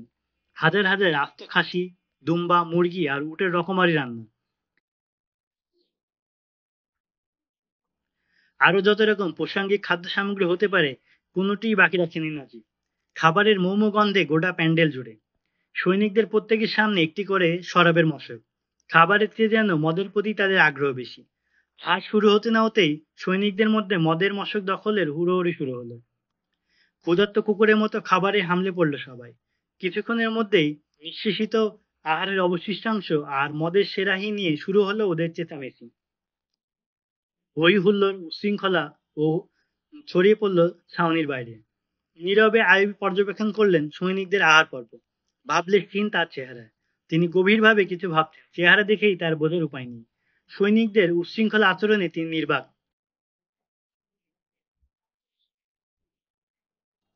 নাজিকে জিজ্ঞেস করলেন, হাজার হাজার সৈনিকের মধ্যে অনুষ্ঠানের জন্য আপনি এদের কি করে বাছাই করলেন? এরা কি আপনার বাহিনীর সবচেয়ে নিকৃষ্টতম সৈনিক? না মহামান্য আমির, গুরুত্বের মতো অনুগত ভঙ্গিতে বললেন নাজি। এই 2000 সৈন্য আমার বাহিনীর শ্রেষ্ঠ সৈনিক। আপনি তো এদের মহড়া দেখলেন। যুদ্ধের ময়দানে এদের যুদ্ধ সাহসিক লড়াই দেখলে আপনি বিস্মিত হবেন। দয়া করে ওদের সাময়িক বিশৃঙ্খলা ক্ষমাসুন্দর দৃষ্টিতে দেখুন। এরা আপনার ইঙ্গিতে জীবন বাজি রাখতে প্রস্তুত। আমি মাঝে মধ্যে ওদের একটু অবকাশ দেই, যাতে মরার আগে রূপে রসে ভরা পৃথিবীর স্বাদ কিছুটা উপভোগ করে নিতে পারে। আইবি নাজির অযৌক্তিক ব্যাখ্যার কোনো মন্তব্য করলেন না।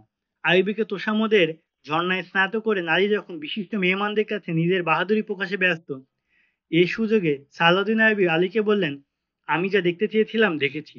সুদানি ফৌজ মদ আর বিশৃঙ্খলায় অভ্যস্ত। তুমি বলেছিলে এদের মধ্যে ইসলামিক চেতনা ও দেশপ্রেম নেই। আমি দেখেছি এদের সামরিক যোগ্যতাও নেই। এই বাহিনীকে যুদ্ধ পাঠালে যুদ্ধের চেয়ে এরা নিজের জীবন বাঁচানোর ধান্দে থাকবে বেশি। গণিমতে সম্পদ লুণ্ঠনের নেশায় থাকবে বিভোর। বিজিত এলাকায় নারীদের বাগে নিয়ে তাদের সাথে পাশবিক আচরণ করবে নিশ্চিত। এর প্রতিকার হলো আমাদের নতুন রিক্রুটকৃত মিশরি সৈন্যদের সাথে এদের একীভূত করে দেন। তাহলে ভালোর ভ্রষ্টগুলোর নৈতিকতাবোধ উন্নত করবে তাদের, বললেন আলী বিন সুফিয়ান।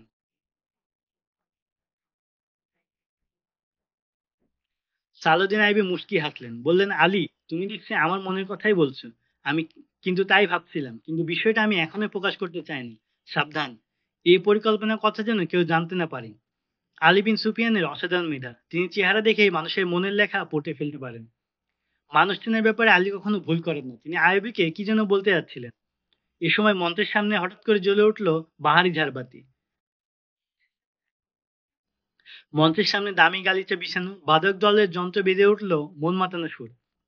ব্যান্ড দলের সুরের লহরী আর মরুর মৃদু বাতাসে দুলতে শুরু করলো মঞ্চের সামিয়ানা। মঞ্চের পিছন থেকে বাজনা সুরে সুরে নৃত্যের তালে তালে এগিয়ে এলো একদল তরুণী, সংখ্যায় 20 জন। পরনে নাচের ঝলমলে পোশাক, আধখোলা দেহ, উন্মুক্ত কাঁধে ছড়ানো রেশমি চুল। মরু রাতের মৃদুমন্দ বাতাসে উঠছে তরুণীদের গায়ের কাপড়, চোখ মুখ ঢেকে দিচ্ছে চুল। প্রত্যেকের পোশাকের রং ভিন্ন, কিন্তু শরীরে গড়ন এক। সবাই উর্বশী তরুণী, অবক্ষ খোলা বাহু দিগন্তে প্রসারিত। বকের মতো ডানা মেলে যেন একগুচ্ছ ফুটন্ত গোলাপ উড়ে আসছে। দেখা যাচ্ছে না তাদের পায়ের নড়াচড়া।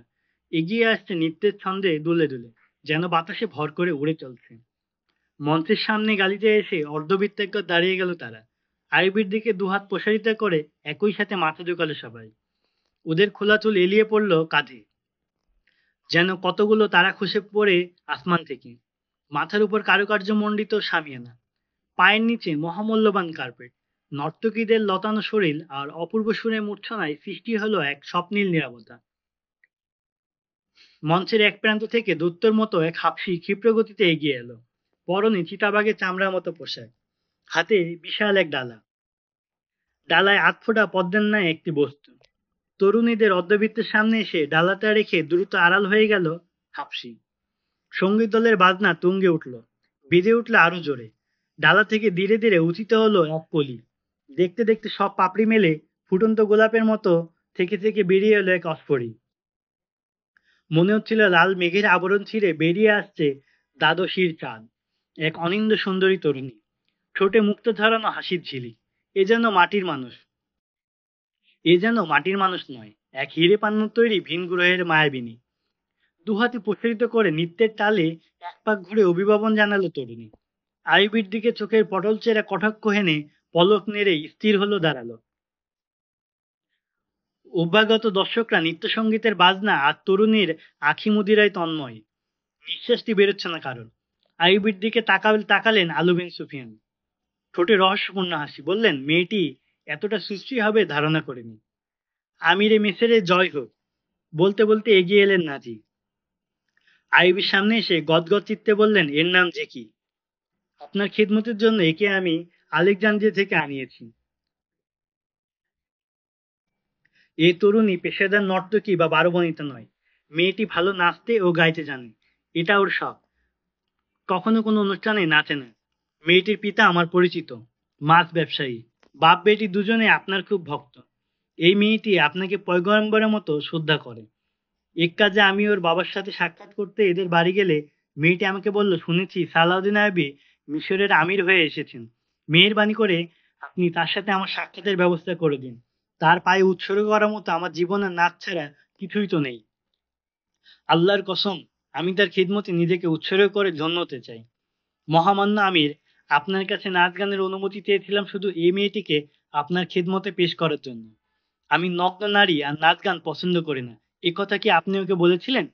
আর যে মেয়েদের আপনি পোশাক পরিতে বলছেন ওরা তো উলঙ্গ, বলল আয়াবী। মহামান্য আমির, আমি ওকে বলেছিলাম মিশরের আমি নাচ গান পছন্দ করেন না। ও বলল, মাননীয় আমির আমার নাচে অত অসন্তুষ্ট হবেন না। আমার নাচে কোনো নোংরামি থাকবে না, থাকবে শৈল্পিক উপস্থাপনা। মাননীয় আমিরের সামনে আমি নৃত্যের শিল্প সুসময় উপস্থাপন করব। মেয়েটি আরো বলল, হাই, আমি যদি ছেলে হতাম তাহলে মহামান্য আমিরের দেহরক্ষী বাহিনীতে যোগ দিয়ে নিজের জান তার জন্য কুরবান করে দিতাম। সলজ্জকম্পিত কণ্ঠে বললেন নাজি, আপনি চাচ্ছেন আমি মেয়েটিকে কাছে ডেকে ধন্যবাদ দিয়ে বলি, তুমি হাজার হাজার পুরুষের সামনে উদ্দাম নৃত্য চমৎকার নৈপুণ্য দেখিয়েছ। পুরুষের পাশবিক শক্তি উস্কে দিতে তুমি খুবই পরামঙ্গ। এজন্য তোমাকে ধন্যবাদ, তাই না? না না, আমিরে মেসের, এমন অন্যায় চিন্তা আমি কশ্চিনকালেও করিনি, কাচুমাচু হয়ে বললেন নাজি। আমি তাকে এই নিশ্চয়তা দিয়ে এনেছি যে এখানে এলে আপনার সাথে তার সাক্ষাতের ব্যবস্থা করে দেব। আপনার সাক্ষাতে ধন্য হতে প্রচন্ড বাসনা নিয়ে সে অনেক দূর থেকে এসেছে। আপনি ওর দিকে একটু তাকিয়ে দেখুন, ওর নাচে পেশাদারিত্বে নোংরামি নেই, নেই কোনো পাপের আহ্বান, আছে শৈল্পিক কৌশলে আত্মস্বর্গের বিনয় ভরা মিনতি। একটু চেয়ে দেখুন, মেয়েটি আপনাকে কি অপূর্ব শ্রদ্ধামাখা দৃষ্টিতে দেখছে। নিঃসন্দেহে ইবাদত আল্লাহর উদ্দেশ্যে হয়ে থাকে, কিন্তু এই মেয়ে ওর অনুপম নাচ মোহিনী দৃষ্টি সবকিছু উজাড় করে দিয়ে আপনার ইবাদত করছে। কয়েক মুহূর্তের জন্য আপনি ওকে আপনার তাঁবুতে যাওয়ার অনুমতি দিন। ওকে মনে করুন সেই মহিষী মা, যার উদর থেকে জন্ম নেবে ইসলামী সুরক্ষক জানবাজ মুজাহিদ। ও হবে সেই বীরপোষা মায়েদের একজন। ও সন্তানদের কাছে গর্ব করে বলতে পারবে, আমি সালাউদ্দিন আইবের একান্ত সান্নিধ্য ধন্য ভাগ্যবতী। নাজি আবেগময় ভাষায় আইয়ুবীকে বিশ্বাস করাতে চাইল যে এই মেয়েটি এক সম্ভ্রান্ত পিতার নিষ্পাপ কন্যা। ঠিক আছে, ওকে আমার তাঁবুতে পৌঁছিয়ে দেবেন, বলে নাজিকে আশ্বস্ত করলেন আইয়ুবী।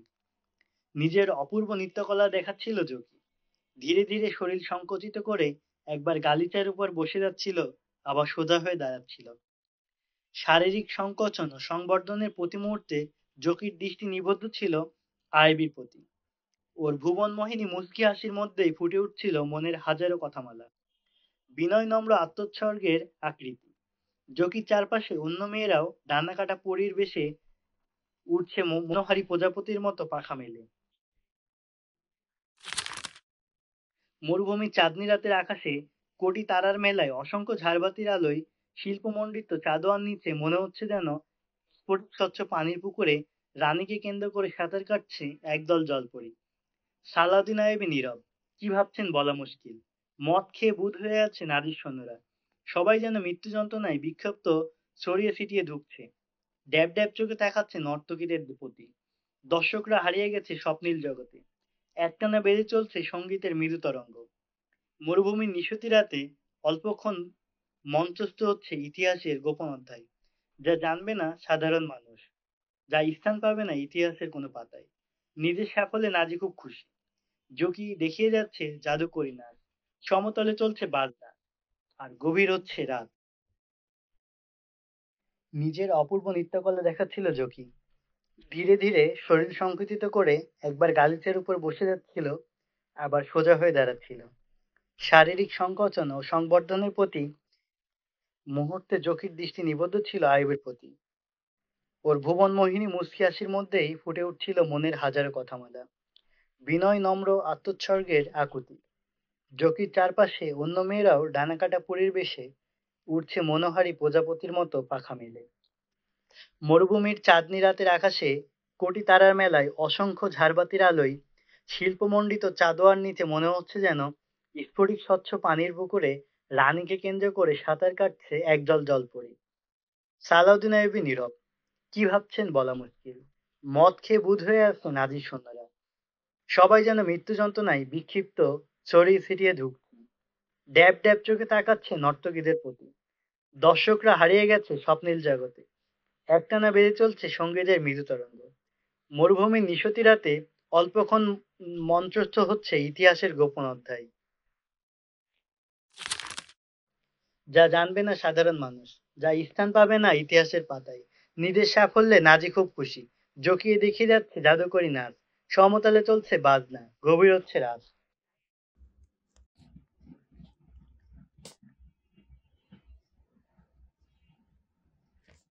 রাত অর্ধেক পেরিয়ে গেছে। বিরতি টানা হলো নৃত্য সঙ্গীতে। সবাই চলে গেল যার যার তাঁবুতে। জকি শৈল্পিক ভঙ্গিতে হেলে দুলে প্রবেশ করলো নাজির কামরায়। নিজের তাঁবুতে প্রবেশ করলেন আয়ুবী। দক্ষ কারিগরের হাতে সাজানো তাঁবু, মেঝেতে ইরানি কার্পেট, দরজায় ঝুলন্ত রেশমি পর্দা, রাজকীয় পালঙ্কে চিতাবাঘের চামড়ায় মোড়ানো বিছানা, ঝুলানো ঝাড়বাতির আলোয় তাঁবুর ভিতর চাঁদের আলো স্নিগ্ধতা, বাতাসে দুর্লভ আতরের সুবাস। আইয়ুবের পিছনে পিছনে তাঁবুতে ঢুকলো নাজি।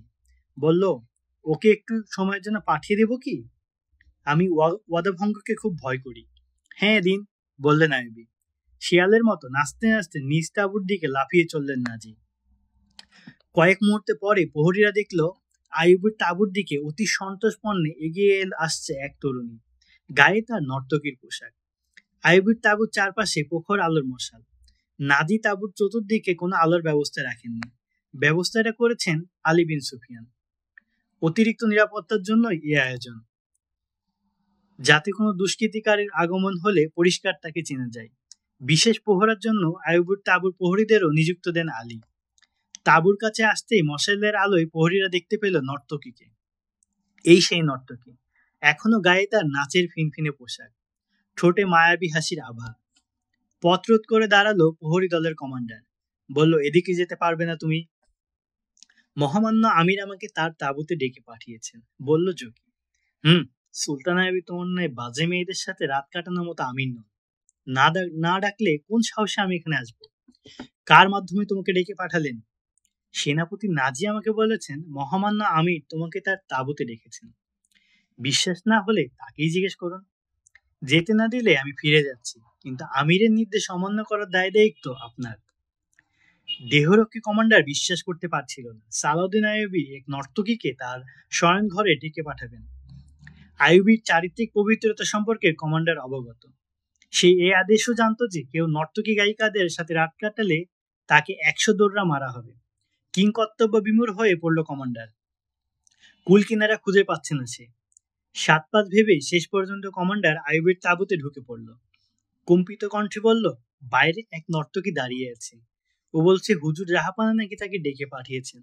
হ্যাঁ, পাঠিয়ে দাও, গম্ভীর কণ্ঠে বললেন আইয়ুবী। বেরিয়ে এলো কমান্ডার। আইয়ুবীর তাঁবুতে প্রবেশ করলো জকি। প্রহরীদের ধারণা এখনই সালাউদ্দিন আইয়ুবী নর্তকীকে তাঁবু থেকে বের করে দেবেন। তারা আমিরের সে নির্দেশের জন্যই তাঁবুর কাছে অপেক্ষা করছিল। কিন্তু না, এমন কোনো আওয়াজ ভিতর থেকে এলো না। রাত বাড়ছে, ভিতর থেকে ভেসে আসছে ফিসফিস কণ্ঠস্বর। অস্থির পায়চারি করছে দেহরক্ষী কমান্ডার। তার মাথায় তোলপাড় করছে আকাশ পাতাল ভাবনা। এক প্রহরী কমান্ডারকে বলেই বসলো, ও, যত আইন শুধু আমাদের বেলায়? হ্যাঁ, আইন আর শাসন অধীনদের জন্যই। শাস্তির যত খড়গ প্রজাদের জন্য, বলল এক সিপাহী। মিশরের আমিরের জন্য কি দোররার শাস্তি প্রযোজ্য নয়? বলল অন্য এক সিপাহী। না, রাজা বাদশার কেন শাস্তি হবে? ঝাঁঝের কণ্ঠে বলল কমান্ডার। হয়তো সালাদিন আইয়ুবী মদও পান করেন। আমাদের উপর কঠোর শাসনের দণ্ড ঠিক রাখতে প্রকাশ্যে একটা পবিত্রতার ভান করেন মাত্র। একটি মাত্র ঘটনায় সালাউদ্দিন আইয়ুবের প্রতি সৈনিকদের এতদিনের বিশ্বাস কর্পূরের মতো উবে গেল। এতদিন যাদের কাছে সালাউদ্দিন ছিলেন একজন ইসলামী আদর্শের মূর্ত প্রতীক, সেই স্থলে তাদের কাছে এখন তিনি ভালো মানুষের ছদ্মবেশ বরণে পাপাচারে অখণ্ড নিমজ্জিত বিলাসী চরিত্রহীন এক আরব শাহজাদা। নাজি আজ পরম প্রফুল্ল। সালাউদ্দিন আইয়ুবীকে ঘায়েল করার সাফল্যে আজ মদ স্পর্শ করেনি সে। আনন্দে দুলছে লোকটা। সহকারী ইদ্রিসও নাজির তাঁবুতে বসা। গেল তো অনেকক্ষণ হয়ে গেছে, মনে হয় আমাদের তীর সালাউদ্দিন আইয়ুবের অন্তরে ভেদ করেছে, মন্তব্য করলো ইদ্রিস। আমার নিক্ষিপ্ত তীর কবে আবার ব্যর্থ হলো? বলতে বলতে অট্টহাসিতে ফেটে পড়ল নাজি। ব্যর্থ হলে দেখতে আমাদের ছোড়াটির সাথে আমাদের দিকেই ফিরে আসতো। আপনি ঠিকই বলেছেন, মানবরূপী একটা জাদের কাঠি জকি, বলল ইদ্রিস। মনে হয় ও হাসিসিদের সাথে কখনো থেকে থাকবে। না হয় মেয়েটা আইয়ুবের এমন পাথরের মূর্তি ভাঙল কি করে? আমি ওকে যে প্রশিক্ষণ দিয়েছি হাসিসরা তা কল্পনাও করতে পারবে না। সাফল্যের ভঙ্গিতে বলল নাজি। এখন আইবির গলা দিয়ে মদ ঢুকানোর কাজটি বাকি শুধু। কারো পায়ের শব্দে লাফিয়ে উঠে তাঁবুর বাইরে এলেন নাজি। না, জকি না। এক প্রহরী স্থান বদল করতে হেঁটে যাচ্ছে। নাজি আইবির তাঁবুর দিকে তাকালেন। দরজায় পর্দা ঝুলানো, বাইরে দাঁড়িয়ে আছে প্রহরীরা। বিজয়ের হাসিমাখা কণ্ঠে তাঁবুর ভিতর বসতে বসতে নাজি বললেন, এখন আমি নিশ্চিত বলতে পারি আমার জোকে এতক্ষণে পাথর গলিয়ে পানি করে ফেলেছে। রাতের শেষ প্রহর। আইবির তাঁবু থেকে বেরিয়ে এলো জকি। নাজির তাঁবুতে না গিয়ে উল্টো দিকে রওনা দিল। পথেই আপাদমস্তক কাপড় আবৃত এক ব্যক্তি দাঁড়ানো। ক্ষীণ আওয়াজে ডাকলেন, জকি। দ্রুত পায়ে জকি চলে গেল লোকটির কাছে। লোকটি জকিকে নিয়ে একটি তাঁবুতে প্রবেশ করলো। জকি অনেকক্ষণ কাটালো ওই তাঁবুতে। তারপর বেরিয়ে সোজা হাঁটা দিল নাজির তাঁবুর দিকে। নাজি তখনও জাগ্রত। বার কয়েক তাকিয়ে দেখছে আইবির তাঁবুর দিকে। সে জকির আগমনের প্রতীক্ষায়, কিন্তু জকিকে আসতে দেখেনি। তার ধারণা জকি সালাউদ্দিন আইবিকে রূপের মায়াজালে আবদ্ধ করেছে। আসমানে সুউচ্চ অবস্থান থেকে বিচ্যুত করে জকি তার মর্যাদাকে ধুলোয় মিশিয়ে দিচ্ছে। ইদ্রোস, রাত তো প্রায় শেষ, ও তো এখনো এলো না। ও আর আসবেও না, বলল ইদ্রোস। আমির তাকে সাথে নিয়ে যাবে। এমন হীরের টুকরোকে শাহজাদেরা কখনো ফিরিয়ে দেয় না। এ কথাটি কখনো আপনি ভেবে দেখেছেন কি মাননীয় সেনাপতি? না তো, এদিকটি আমি মোটেও ভাবিনি। এমনও যে হতে পারে আমির জকিকে বিয়ে করে ফেললেন, বলল ইদ্রোস। তখন আর মেয়েটি আমাদের কাজের থাকবে না। ও খুব সতর্ক মেয়ে। অবশ্য নর্তকীদের উপর ভরসা করা যায় না। তাছাড়া জকি পেশাদার নর্তকী মেয়ে, এ ধরনের কাজে সে অভিজ্ঞ। ধোকা দেয়াটা অস্বাভাবিক না, বললেন নাজি। গভীর চিন্তায় ডুবে গেছে নাজি। তার এতক্ষণে সাফল্যের ঝিকঝিকে ঘন মেঘমালার আড়ালে হারিয়ে দিয়েছে বিপরীত চিন্তা। এমন সময় পর্দা ফাঁক করে তাঁবুতে প্রবেশ করল জকি। হাসতে হাসতে বলল, এবার আমায় ওজন করুন আর পাওনা চুকিয়ে দিন। আগে বলো কি করে এলে? পরম আগ্রহে জিজ্ঞেস করলেন নাজি। আপনি যা যাচ্ছিলেন তাই করেছি। কে বলল আপনাদের সালাউদ্দিন আইবি পাথর? আবার উনি নাকি ইস্পাতের মতো ধারালো। মুসলমানদের জন্য আল্লাহর রহমতের ছায়া। পায়ের বৃদ্ধাঙ্গুলি নখ দিয়ে মাটি খুঁড়তে খুঁড়তে জকি বলল, সে এখন এই বালুকণার চেয়েও হালকা। এখন সামান্য বাতাসই উড়িয়ে নিয়ে যাবে তাকে। তোমার রূপের জাদু আর কথার মন্ত্র তাকে বালুতে পরিণত করেছে, বলল ইদ্রোস। নয়তো হতভাগা পাথরে পর্বতই ছিল। ছিল বটে, তবে এখন বালিয়ারেও নয়। আমার সম্পর্কে কোনো কথা হয়েছে কি? জিজ্ঞেস করলেন নাজি। হ্যাঁ, হয়েছে। সালাউদ্দিন আইবি জিজ্ঞেস করলেন, নাজি কেমন মানুষ? আমি বলেছি, মিশরে যদি আপনার কারোর উপর নির্ভর করতে হয়, সেই লোকটি একমাত্র নাজি। তিনি জানতে চেয়েছেন আমি আপনাকে কিভাবে চিনি। বলেছি, নাজি আমার পিতার অন্তরঙ্গ বন্ধু। তিনি আমাদের বাড়িতে যেতেন এবং আমার পিতাকে বলতেন, আমি সালাউদ্দিন আইবির গোলাম। তিনি যদি আমাকে উত্তাল সমুদ্রে ঝাঁপিয়ে পড়তে বলেন, নির্দ্বিধায় আমি তা করতে প্রস্তুত। তারপর তিনি বললেন, তুমি তো সতীসাধ্যী মেয়ে। বললাম, আমি আপনার দাসী, আপনার যে কোনো আদেশ আমার শিরোধার্য। তিনি বললেন, কিছু সময় তুমি আমার কাছে বসে থাকো। আমি তার পাশে গা ঘেঁষে বসে পড়লাম। মুহূর্তের মধ্যে তিনি মোম হয়ে গেলেন। কিছুক্ষণের জন্য আমরা দুজন প্রেমের অতল সমুদ্রে হারিয়ে গেলাম। পরে তিনি আমার কাছে ক্ষমা প্রার্থনা করে বললেন, জীবনে আমি এই প্রথমবার পাপ করলাম, তুমি আমায় ক্ষমা করে দিও। আমি বললাম, না, আপনি কোনো পাপ করেননি। আমার সঙ্গে আপনি প্রতারণা করেননি, জোর জবরদস্তি তো নয়। রাজা বাদশাহদের ন্যায় আদেশ দিয়ে আপনি আমাকে ডেকে আনেননি। আমি নিজেই এসে স্বেচ্ছায় আপনার হাতে ধরা দিয়েছি। আসবো আবারও, বলল জকি। আনন্দের অতিশয্যে নাজি বাহুবন্ধনে জড়িয়ে ধরল মেয়েটিকে। নাজি ও জকিকে মোবারকবাদ জানিয়ে ইদ্রোস বেরিয়ে যায় তার তাঁবু থেকে। মরুর রহস্যময় রাতের উদর থেকে জন্ম নিল যে প্রভাত, তা অন্য কোনো প্রভাতের চেয়ে ব্যতিক্রম ছিল না। তবে প্রভাত কিরণ তার আধার বক্ষে লুকিয়ে রেখেছিল এমন একটি গোপন রহস্য, যার দাম সুলতান সালাউদ্দিন আইবির স্বপ্নের সালতানাতে ইসলামিয়ার মূল্যের সমান। যে সম্রাজ্য প্রতিষ্ঠার স্বপ্ন নিয়ে যৌবন লাভ করেছেন সুলতান আইবি, গতরাতে মরুদ্যানে যে ঘটনাটি ঘটল তার দিক ছিল দুটি।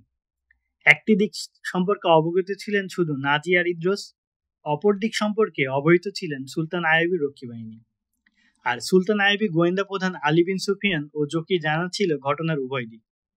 সুলতান আইবি ও তার সহকর্মীদের মর্যাদার সাথে বিদায় জানান নাজি। পথের দুধারে সারিবদ্ধ দাঁড়িয়ে সুলতান আইবি জিন্দাবাদ স্লোগান দিচ্ছে সুদানি ফৌজ। কিন্তু এই স্লোগানের কোনো প্রতিক্রিয়া ব্যক্ত করেন না সুলতান। সামান্য একটু হাসির রেখাও দেখা গেল না তার দু ঠোঁটের পাখি। ঘোড়ার পিঠে চড়ে বসেন সুলতান। অত্যন্ত গভীর মুখে নাজির সঙ্গে করমর্দন করে ছুটে চলেন তিনি।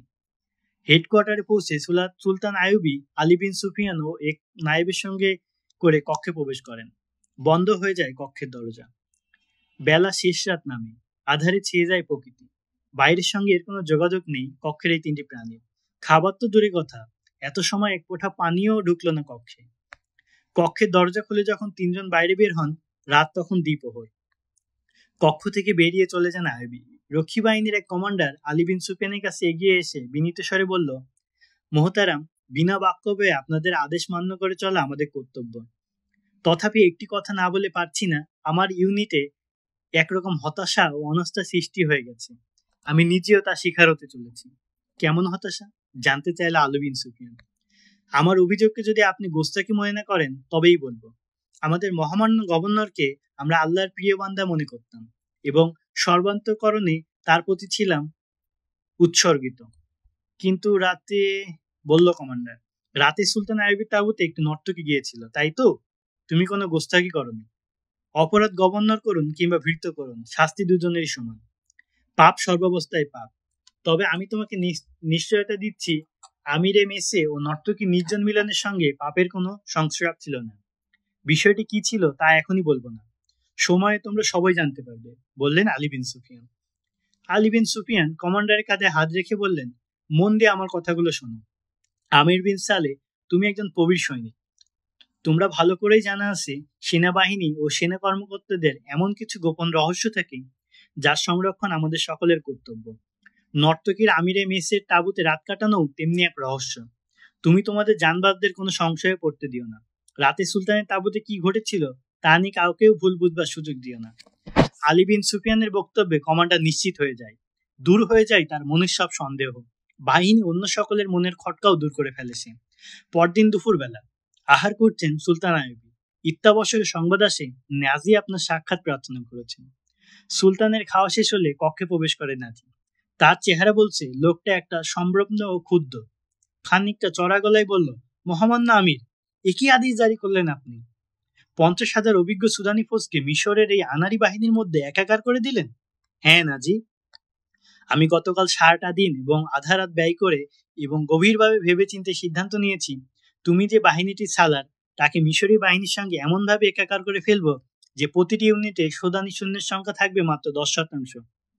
আর এতক্ষণে তুমিও নির্দেশ পেয়ে গেছো, তুমি আর এখন সে বাহিনীর সালার নও, তুমি সেনা হেডকোয়ার্টারে চলে আসবে।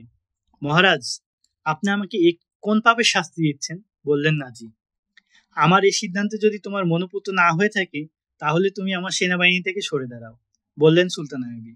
আমি বোধহয় ষড়যন্ত্রের শিকার হয়েছি। আমি আপনার সিদ্ধান্ত পুনর্বিবেচনার প্রয়োজন মনে করি। হেডকোয়ার্টারে আমার অনেক শত্রু আছে। শোনো, প্রশাসন ও সেনাবাহিনী থেকে ষড়যন্ত্রের আশঙ্কা যেন চিরতরে দূর হয়ে যায়, তার জন্য আমার এই সিদ্ধান্ত। আরেকটি কারণ, আমি চাই সেনাবাহিনীতে যার পদমর্যাদা যত উঁচু হোক কিংবা যত নিচু, যেন সে মদ পান বা ব্যভিচার না করে এবং কোনো সামরিক মহড়ায় নাচ গান না হয়, বললেন সুলতান আইয়ুবী। কিন্তু আলিহাজ, আমি তো আয়োজনটা হুজুরের অনুমতি নিয়েই করেছিলাম, বললেন নাজি। তা ঠিক, তুমি যে বাহিনীটাকে মিল্লাতের ইসলামিয়া সৈনিক বলে দাবি করতে, মদ ও নাচ গানের অনুমতি আমি তার আসল রূপটা দেখার জন্যই দিয়েছিলাম। 50,000 সৈন্যকে আমি বরখাস্ত করতে পারি না, তাই মিশরীয় ফৌজের সঙ্গে একাকার করে আমি তাদের চরিত্র শোধরাবো। আর তুমি এ কথাটাও শুনে রাখো, আমাদের মধ্যে কোনো মিশরি, সুদানি, শামী ও আজমি নেই। আমরা সবাই মুসলমান। আমাদের পতাকা এক, ধর্ম অভিন্ন, বললেন সুলতান। আমিরে মোহতারাম কি ভেবে দেখেছেন এতে আমার মর্যাদা কোথায় নেমে যাবে? ক্ষুব্ধ কণ্ঠে বললেন নাজি। দেখেছি, তুমি যার যোগ্য তোমায় সেখানেই রাখা হবে। নিজের অতীত পানে একবার চোখ বুলিয়ে দেখে নাও। নিজের কারগুজারি আমার কাছে শুনতে চেও না। যাও, তোমার সৈন্য সামানপত্র ও পশু ইত্যাদি তালিকা প্রস্তুত করে এক্ষুনি আমার নায়েবের কাছে হস্তান্তর করো। 7 দিনের মধ্যে আমার হুকুম তামিল সম্পন্ন হয়ে যায় যেন। কিছু বলার জন্য মুখ খুলতে চাইলেন নাজি, কিন্তু সুযোগ না দিয়ে কক্ষ থেকে বেরিয়ে যান সুলতান আইয়ুবী। সুলতান আইয়ুবীর তাবিতে জকির রাত যাপনের সংবাদ পৌঁছে গেছে নাজির গোপন হেরেমে। নাজির হেরেমের অন্যান্য মেয়েদের মন জকির বিরুদ্ধে হিংসার আগুন প্রজ্বলিত হয়ে আছে পূর্ব থেকেই। এই হেরেমেই জকির আগমন ঘটেছে মাত্র কদিন হলো, কিন্তু প্রথম দিনটি থেকেই তাকে নিজের সঙ্গে রাখতে শুরু করেছেন নাজি। পলকের জন্য চোখের আড়াল করছেন না নবাগতা এই মেয়েটিকে। থাকতে দিয়েছেন আলাদা কক্ষে। মহলের অন্য মেয়েদের জানা ছিল না নাজি জকিকে সালাউদ্দিন আইয়ুবীর মোমে পরিণত করার এবং বড় নাশকতামূলক পরিকল্পনার কাজ করার প্রশিক্ষণ দিচ্ছেন। জকি নাজিকে হাত করে দিয়েছে। এ দেখে মহলের অন্য মেয়েরা জ্বলে পড়ে ছাই হচ্ছে। হেরেমের দুটি মেয়ে জকিকে হত্যা করার কথাও ভাবছিল। এবার তারা দেখলো স্বয়ং মিশরের গভর্নরও মেয়েটিকে এমন পছন্দ করে ফেলেছেন যে জকিকে তিনি রাতভর নিজের তাঁবুতে রাখলেন। এতে পাগলের মতো হয়ে পড়েছে তারা। জকিকে হত্যা করার পন্থা দুটি, হয়তো বিষ খাওয়াতে হবে, অন্যথায় ভাড়াটিয়া ঘাতক দিয়ে কার্যসিদ্ধি করতে হবে। এর একটিও তাদের পক্ষে সম্ভব নয়, কারণ জকি এখন নিজের কক্ষ থেকে বের হয় না এবং তার কক্ষে ঢুকে বিষ প্রয়োগও সম্ভব নয়। হেরেমের সবচেয়ে চতুর চাকরানিটিকে হাত করে নিয়েছিল তারা। এবার দাবি অনুপাতে পুরস্কার দেওয়ার প্রলোভন দেখিয়ে তাদের পরিকল্পনার কথা প্রকাশ করে চাকরানির কাছে। বিচক্ষণ চাকরানি বলল, সালারের শয়নকক্ষে ঢুকে জকিকে বিষ পান করানো সম্ভব নয়।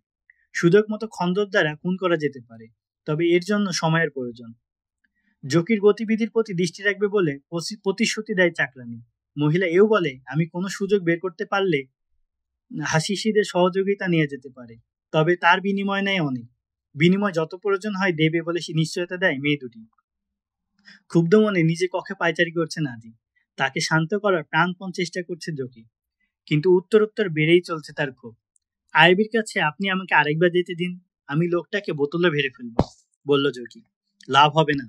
কামবক তার নির্দেশনা জারি করে ফেলেছে, যার বাস্তবায়নও শুরু হয়ে গেছে। লোকটা আমার অস্তিত্বই শেষ করে দিল। তোমার জাদু তার উপর অচল। আমার বিরুদ্ধে এই ষড়যন্ত্রটা কে করলো আমি তা জানি। বেটা আমার ক্রমবর্ধমান মর্যাদা ও যোগ্যতায় হিংসা করছে। আমি মিশরের গভর্নর হতে যাচ্ছিলাম। আমি মিশরের শাসকবর্গের উপর ক্ষমতা প্রয়োগ করতাম, অথচ আমি ছিলাম একজন সাধারণ সালার। এখন আমি একজন সালারও নই, গর্জে উঠে বলল নাজি। দারোয়ানকে বললেন, ইদ্রিসকে এখনই ডেকে আনো। সংবাদ শুনে সঙ্গে সঙ্গে হাজির হয় নাজির নায়েব ইদ্রিস। নাজি বলেন, আমি এর উপযুক্ত একটা জবাব ঠিক করে রেখেছি। কি জবাব? জানতে চাইল ইদ্রিস। বিদ্রোহ, বললেন নাজি। শুনে নির্বাক নিষ্পলক নাজির প্রতি তাকিয়ে থাকলো ইদ্রিস। ক্ষণকাল নীরব থেকে নাজি বললেন, তুমি অবাক হয়েছ? ওই 50,000 সুদানির জন্য আমাদের অফাদার হওয়ার ব্যাপারে তোমার কোনো সন্দেহ আছে? এরা কি সুলতান সালাউদ্দিন আইয়ুবের তুলনায় আমাকেও তোমাকে বেশি মান্য করে না? তুমি কি তোমার বাহিনীকে এই বলে বিদ্রোহের জন্য খেপিয়ে তুলতে পারবে না যে সালাউদ্দিন আইয়ুবী তোমাদেরকে মিশরীদের গোলামে পরিণত করছে, অথচ তোমরা জানো না মিশর তোমাদের? গভীর এক নিঃশ্বাস ছেড়ে ইদ্রিস বলল, এরূপ কোনো পদক্ষেপ নিয়ে আমি চিন্তা করে দেখিনি।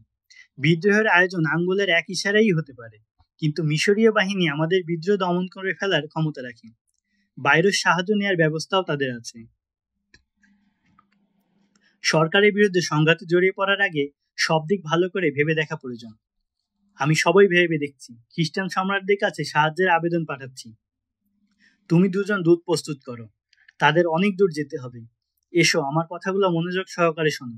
জকি, তুমি তোমার কক্ষে চলে যাও, বললেন নাজি। নিজ কক্ষে চলে যায় জকি। নাজি ও ইদ্রিস পরিকল্পনা আটতে সারা রাত জেগে।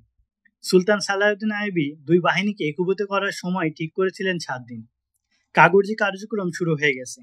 পূর্ণ সহযোগিতা করছেন নাজি। কেটে গেল 4 দিন। এ সময় নাজি আরেকবার সালাউদ্দিন আইয়ুবীর সঙ্গে সাক্ষাৎ করে, কিন্তু কোনো অভিযোগ করেননি। বিস্তারিত রিপোর্ট পেশ করে সে সালাউদ্দিন আইয়ুবীকে নিশ্চিত করে দেয় যে 7ম দিনে দুই বাহিনী এক হয়ে যাবে। সুলতান সালাউদ্দিন আইয়ুবীর নায়েবগণ তাকে নিশ্চিত করে নাজি বিশ্বস্ততার সাথে সহযোগিতা করছেন। কিন্তু আলী বিন সুফিয়ানের রিপোর্ট ছিল ভিন্ন রকম। আলীর গোয়েন্দা বিভাগ রিপোর্ট করেছে সুদানি ফৌজের সিপাহীদের মধ্যে অস্থিরতা ও বিশৃঙ্খলা পরিলক্ষিত হচ্ছে। মিশরি ফৌজের সঙ্গে একীভূত হতে তারা সম্মত নয়। তাদের মধ্যে গুঞ্জন ছড়ানো হয়েছে মিশরি ফৌজের সঙ্গে একীভূত হলে তাদের অবস্থান গোলামের মতো হবে। তারা গনিমত সম্পদ থেকে বঞ্চিত হবে এবং তাদের গাধার মতো খাটতে হবে। সবচেয়ে বড় ভয়, তাদের মদ পান করার অনুমতি থাকবে না। আলী বিন সুফিয়ান এই রিপোর্ট সালাউদ্দিন আইয়ুবীর কাছে পৌঁছিয়ে দেন। জবাবে সুলতান বলেন, এরা দীর্ঘদিন পর্যন্ত বিলাসিতা করে আসছে, তো তাই হঠাৎ এই পরিবর্তন মনোভূত হচ্ছে না। আশা করি ধীরে ধীরে নতুন পরিবেশ ও পরিস্থিতি তাদের গা সওয়া হয়ে যাবে। এতে চিন্তার কিছু নেই। আচ্ছা, ওই মেয়েটির সঙ্গে সাক্ষাৎ হয়েছে কি? জিজ্ঞেস করলেন সুলতান। না, ওর সাক্ষাৎ পাওয়া সম্ভব হচ্ছে না। আমার লোকরাও ব্যর্থ হয়েছে। নাজি তাকে বন্দি করে রেখেছে, জবাব দেন আলী বিন সুফিয়ান। পরের রাতের ঘটনা। সবেমাত্র আধার নেমেছে। যোগী তার কক্ষে উপবিষ্ট। ইদ্রিস সঙ্গে নিয়ে নাজি তার কক্ষে বসেন। ঘোড়ার পদশব্দ শুনতে পায় যোগী। দরজার পর্দাটা ঈষৎ ফাঁক করে বাইরের দিকে তাকাইছি। বাইরে দ্বীপের আলোতে দুজন আরোহী ঘোড়ার পিঠ থেকে নামতে দেখতে পায় মেয়েটি। পোশাকে তাদেরকে বণিক বলে মনে হলো, কিন্তু ঘোড়া থেকে অবতরণ করে যখন তারা নাজির কক্ষের দিকে পা বাড়ায়, তখন তাদের চলনে বোঝা গেল লোকগুলা ব্যবসায়ী নয়। ইত্যাবসরে বাইরে বেরিয়ে আসে ইদ্রোস। তাকে দেখেই থেমে যায় আগন্তুকদ্বয়। সামরিক কায়দায় সালাম করে ইদ্রোসকে। ইদ্রোস তাদের চারিদিকে ঘুরে আপাদমস্তক গভীরভাবে নিরীক্ষা করে বলে, অস্ত্র কোথায় দেখাও। চোগার পকেট ও আস্তিনের ভিতর থেকে অস্ত্র বের করে দেখায় তারা। ক্ষুদ্র আকারে একটি তরবারি ও একটি করে খঞ্জর। তাদেরকে ভিতরে নিয়ে যায় ইদ্রোস। গভীর ভাবনায় হারিয়ে যায় যোগী। নিজের কক্ষ থেকে বের হয়ে নাজির কক্ষপথ পানে হাঁটা দেয়, কিন্তু দারোয়ান দরজায় তার গতিরোধ করে বলে, ভিতরে যেতে পারবেন না, নিষেধ আছে। জকি বুঝে ফেলে বিশেষ কোনো ব্যাপার আছে। তার মনে পড়ে যায় দুরাত আগে নাজি তার উপস্থিতিতে ইদ্রোসকে বলেছিল, আমি খ্রিস্টান সম্রাটদের কাছে সাহায্যের আবেদন করছি, তুমি দুজন দূত প্রস্তুত করো, অনেক দূর যেতে হবে। তারপর আমাকে ভিতরে পাঠিয়ে দিয়ে বিদ্রোহের কথাও বলেছিল। নিজের কক্ষে চলে যায় জকি। জকি ও নাজির কক্ষের মাঝখানে একটি দরজা, যা অপর দিক থেকে বন্ধ। এই দরজাটির সাথে কান লাগিয়ে দাঁড়িয়ে যায় জকি। অপর কক্ষে নাজির কথা বলার ফিসফিস শব্দ শোনা গেলেও বোঝা যাচ্ছে না কিছুই।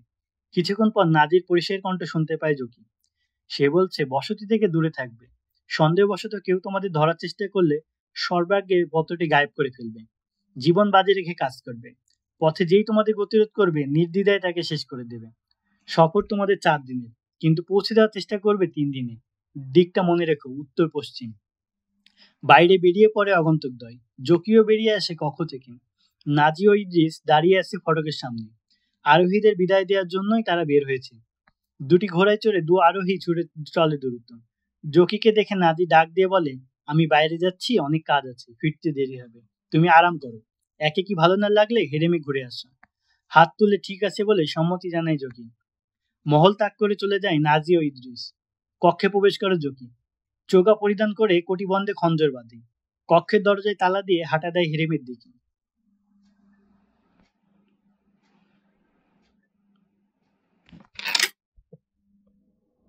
জকির কক্ষ থেকে হেরেমের দূরত্ব কয়েকশো গজ।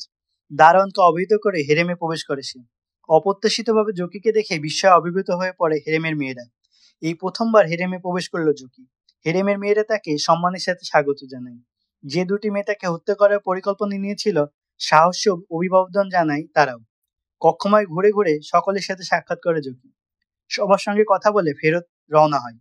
যে চতুর চাকরানিটি তাকে খুন করার দায়িত্ব নিয়েছিল, বিদায়ের সময় সেও সেখানে উপস্থিত। গভীর দৃষ্টিতে জকিকে আপাদমস্তক একবার দেখে নেয় সে। জকি বেরিয়ে পড়ে বাইরে। হেরেমের প্রসাদ আর নাজির বাসগৃহের মধ্যবর্তী জায়গাটা অনাবাদী, কোথাও উঁচু কোথাও নিচু। হেরেম থেকে বেরিয়ে জকি নাজির বাসগৃহে না গিয়ে দ্রুত গতিতে হাঁটতে দেয় অন্যদিকে। ওদিকে একটি সরু গলিপথও আছে। অতি দ্রুত হাঁটছে জকি। হঠাৎ গলিপথের হেরেমের প্রসাদ আর নাজির বাসগৃহের মধ্যবর্তী জায়গাটা অনাবাদী, কোথাও উঁচু কোথাও নিচু। হেরেম থেকে বেরিয়ে জকি নাজির বাসগৃহে না গিয়ে দ্রুত গতিতে হাঁটা দেয় অন্যদিকে। ওদিকে একটি সরু গলিপথ আছে। অতি দ্রুত হাঁটছে জকি। হঠাৎ গলিপথের 15-20 গজ পিছে একটি কালো ছায়ামূর্তি চোখে পড়ে তার। সেটি এগিয়ে চলছে দ্রুত। হয়তোবা কোনো মানুষ, কিন্তু মাথা থেকে পা পর্যন্ত একটি কালো চাদরে আবৃত থাকায় তাকে ভূত বলেই মনে হলো জকির কাছে। হাঁটার গতি আরো বাড়িয়ে দেয় জকি। সাথে সাথে ভূতের গতি বেড়ে যায় আরো বেশি। সামনে ঘন ঝোপঝাড়, তার মধ্যে অন্তর্হিত হয়ে যায় জকি। সেখান থেকে 250 থেকে 300 গজ সম্মুখে সুলতান আইবির বাসগৃহ, যার আশপাশে সেনাবাহিনীর পদস্থ কর্মকর্তাদের আবাস। জকি যাচ্ছিল ওদিকেই। মেয়েটি ঘন ঝোপের মধ্য থেকে বের হলো বলে। এমন সময় বাদিক থেকে ছায়ামূর্তিটির আত্মপ্রকাশ ঘটে। জ্যোৎস্না রাত, তবু ছায়াটির মুখমণ্ডল দেখা যাচ্ছে না। তার পায়ের কোনো শব্দ নেই। হাতটা উপরে উঠে যায় ছায়াটি। জ্যোৎস্নার আলো একটি খঞ্জ চিক করে ওঠে এবং বিদ্যুৎ গতিতে জকির কাঁধ ও ঘাড়ের মধ্যখানে এসে বিদ্ধ হয়। জকির মুখ থেকে কোনো চিৎকার বেরোয়নি। খঞ্জর তার কাঁধ থেকে বেরিয়ে যায়, কিন্তু এত গভীর জখম খেলেও মেয়েটি দ্রুত গতিতে কোমর থেকে খঞ্জর বের করে। ছায়ামূর্তিটি তার উপর পুনর্বার আক্রমণ চালায়। এবার জকি আক্রমণকারীকে খঞ্জরধারী হাতটা নিজের বাহু দ্বারা প্রতিহত করে নিজের খঞ্জরটা তার বুকে সেদিয়ে দেয়। আঘাত খেয়ে ছায়ামূর্তিটি চিৎকার করে ওঠে। এবার জকি বুঝতে পারে আক্রমণকারিণী মূর্তিটি একজন নারী। জকি খঞ্জরটা তার বুক থেকে বের করে পুনরায় আঘাত আনে। এবার বিদ্ধ হয় ছায়ামূর্তির পিঠে। আঘাত লাগে নিজের পাঁজরেও। ছায়ামূর্তিটি ঘুরপাক খেয়ে মাটিতে লুটিয়ে পড়ে। আক্রমণকারী লোকটা কি দেখার চেষ্টা করলো না জকি। ছুটে চলল গন্তব্য পানে। তার শরীর থেকে ফিনকি ধারায় রক্ত ঝরছে।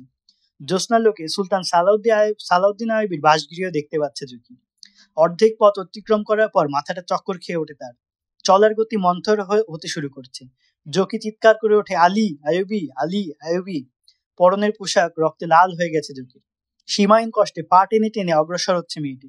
গন্তব্যের কাছে চলে এসেছে সে, কিন্তু বাকি পথ অতিক্রম করা সম্ভব মনে হচ্ছে না। দেহের সবটুকু শক্তি ব্যয় করে অনর্গল ডেকে চলছে আলী ও আইয়ুবীকে।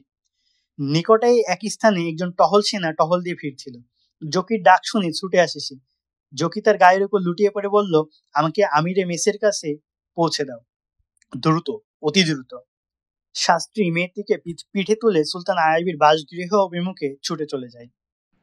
গল্পবিলাস চ্যানেলে আপনারা শুনছিলেন এনায়েতুল্লাহ আলতামাশের লেখা বই ইমানদীপ্ত দাস্তান এর প্রথম পর্ব।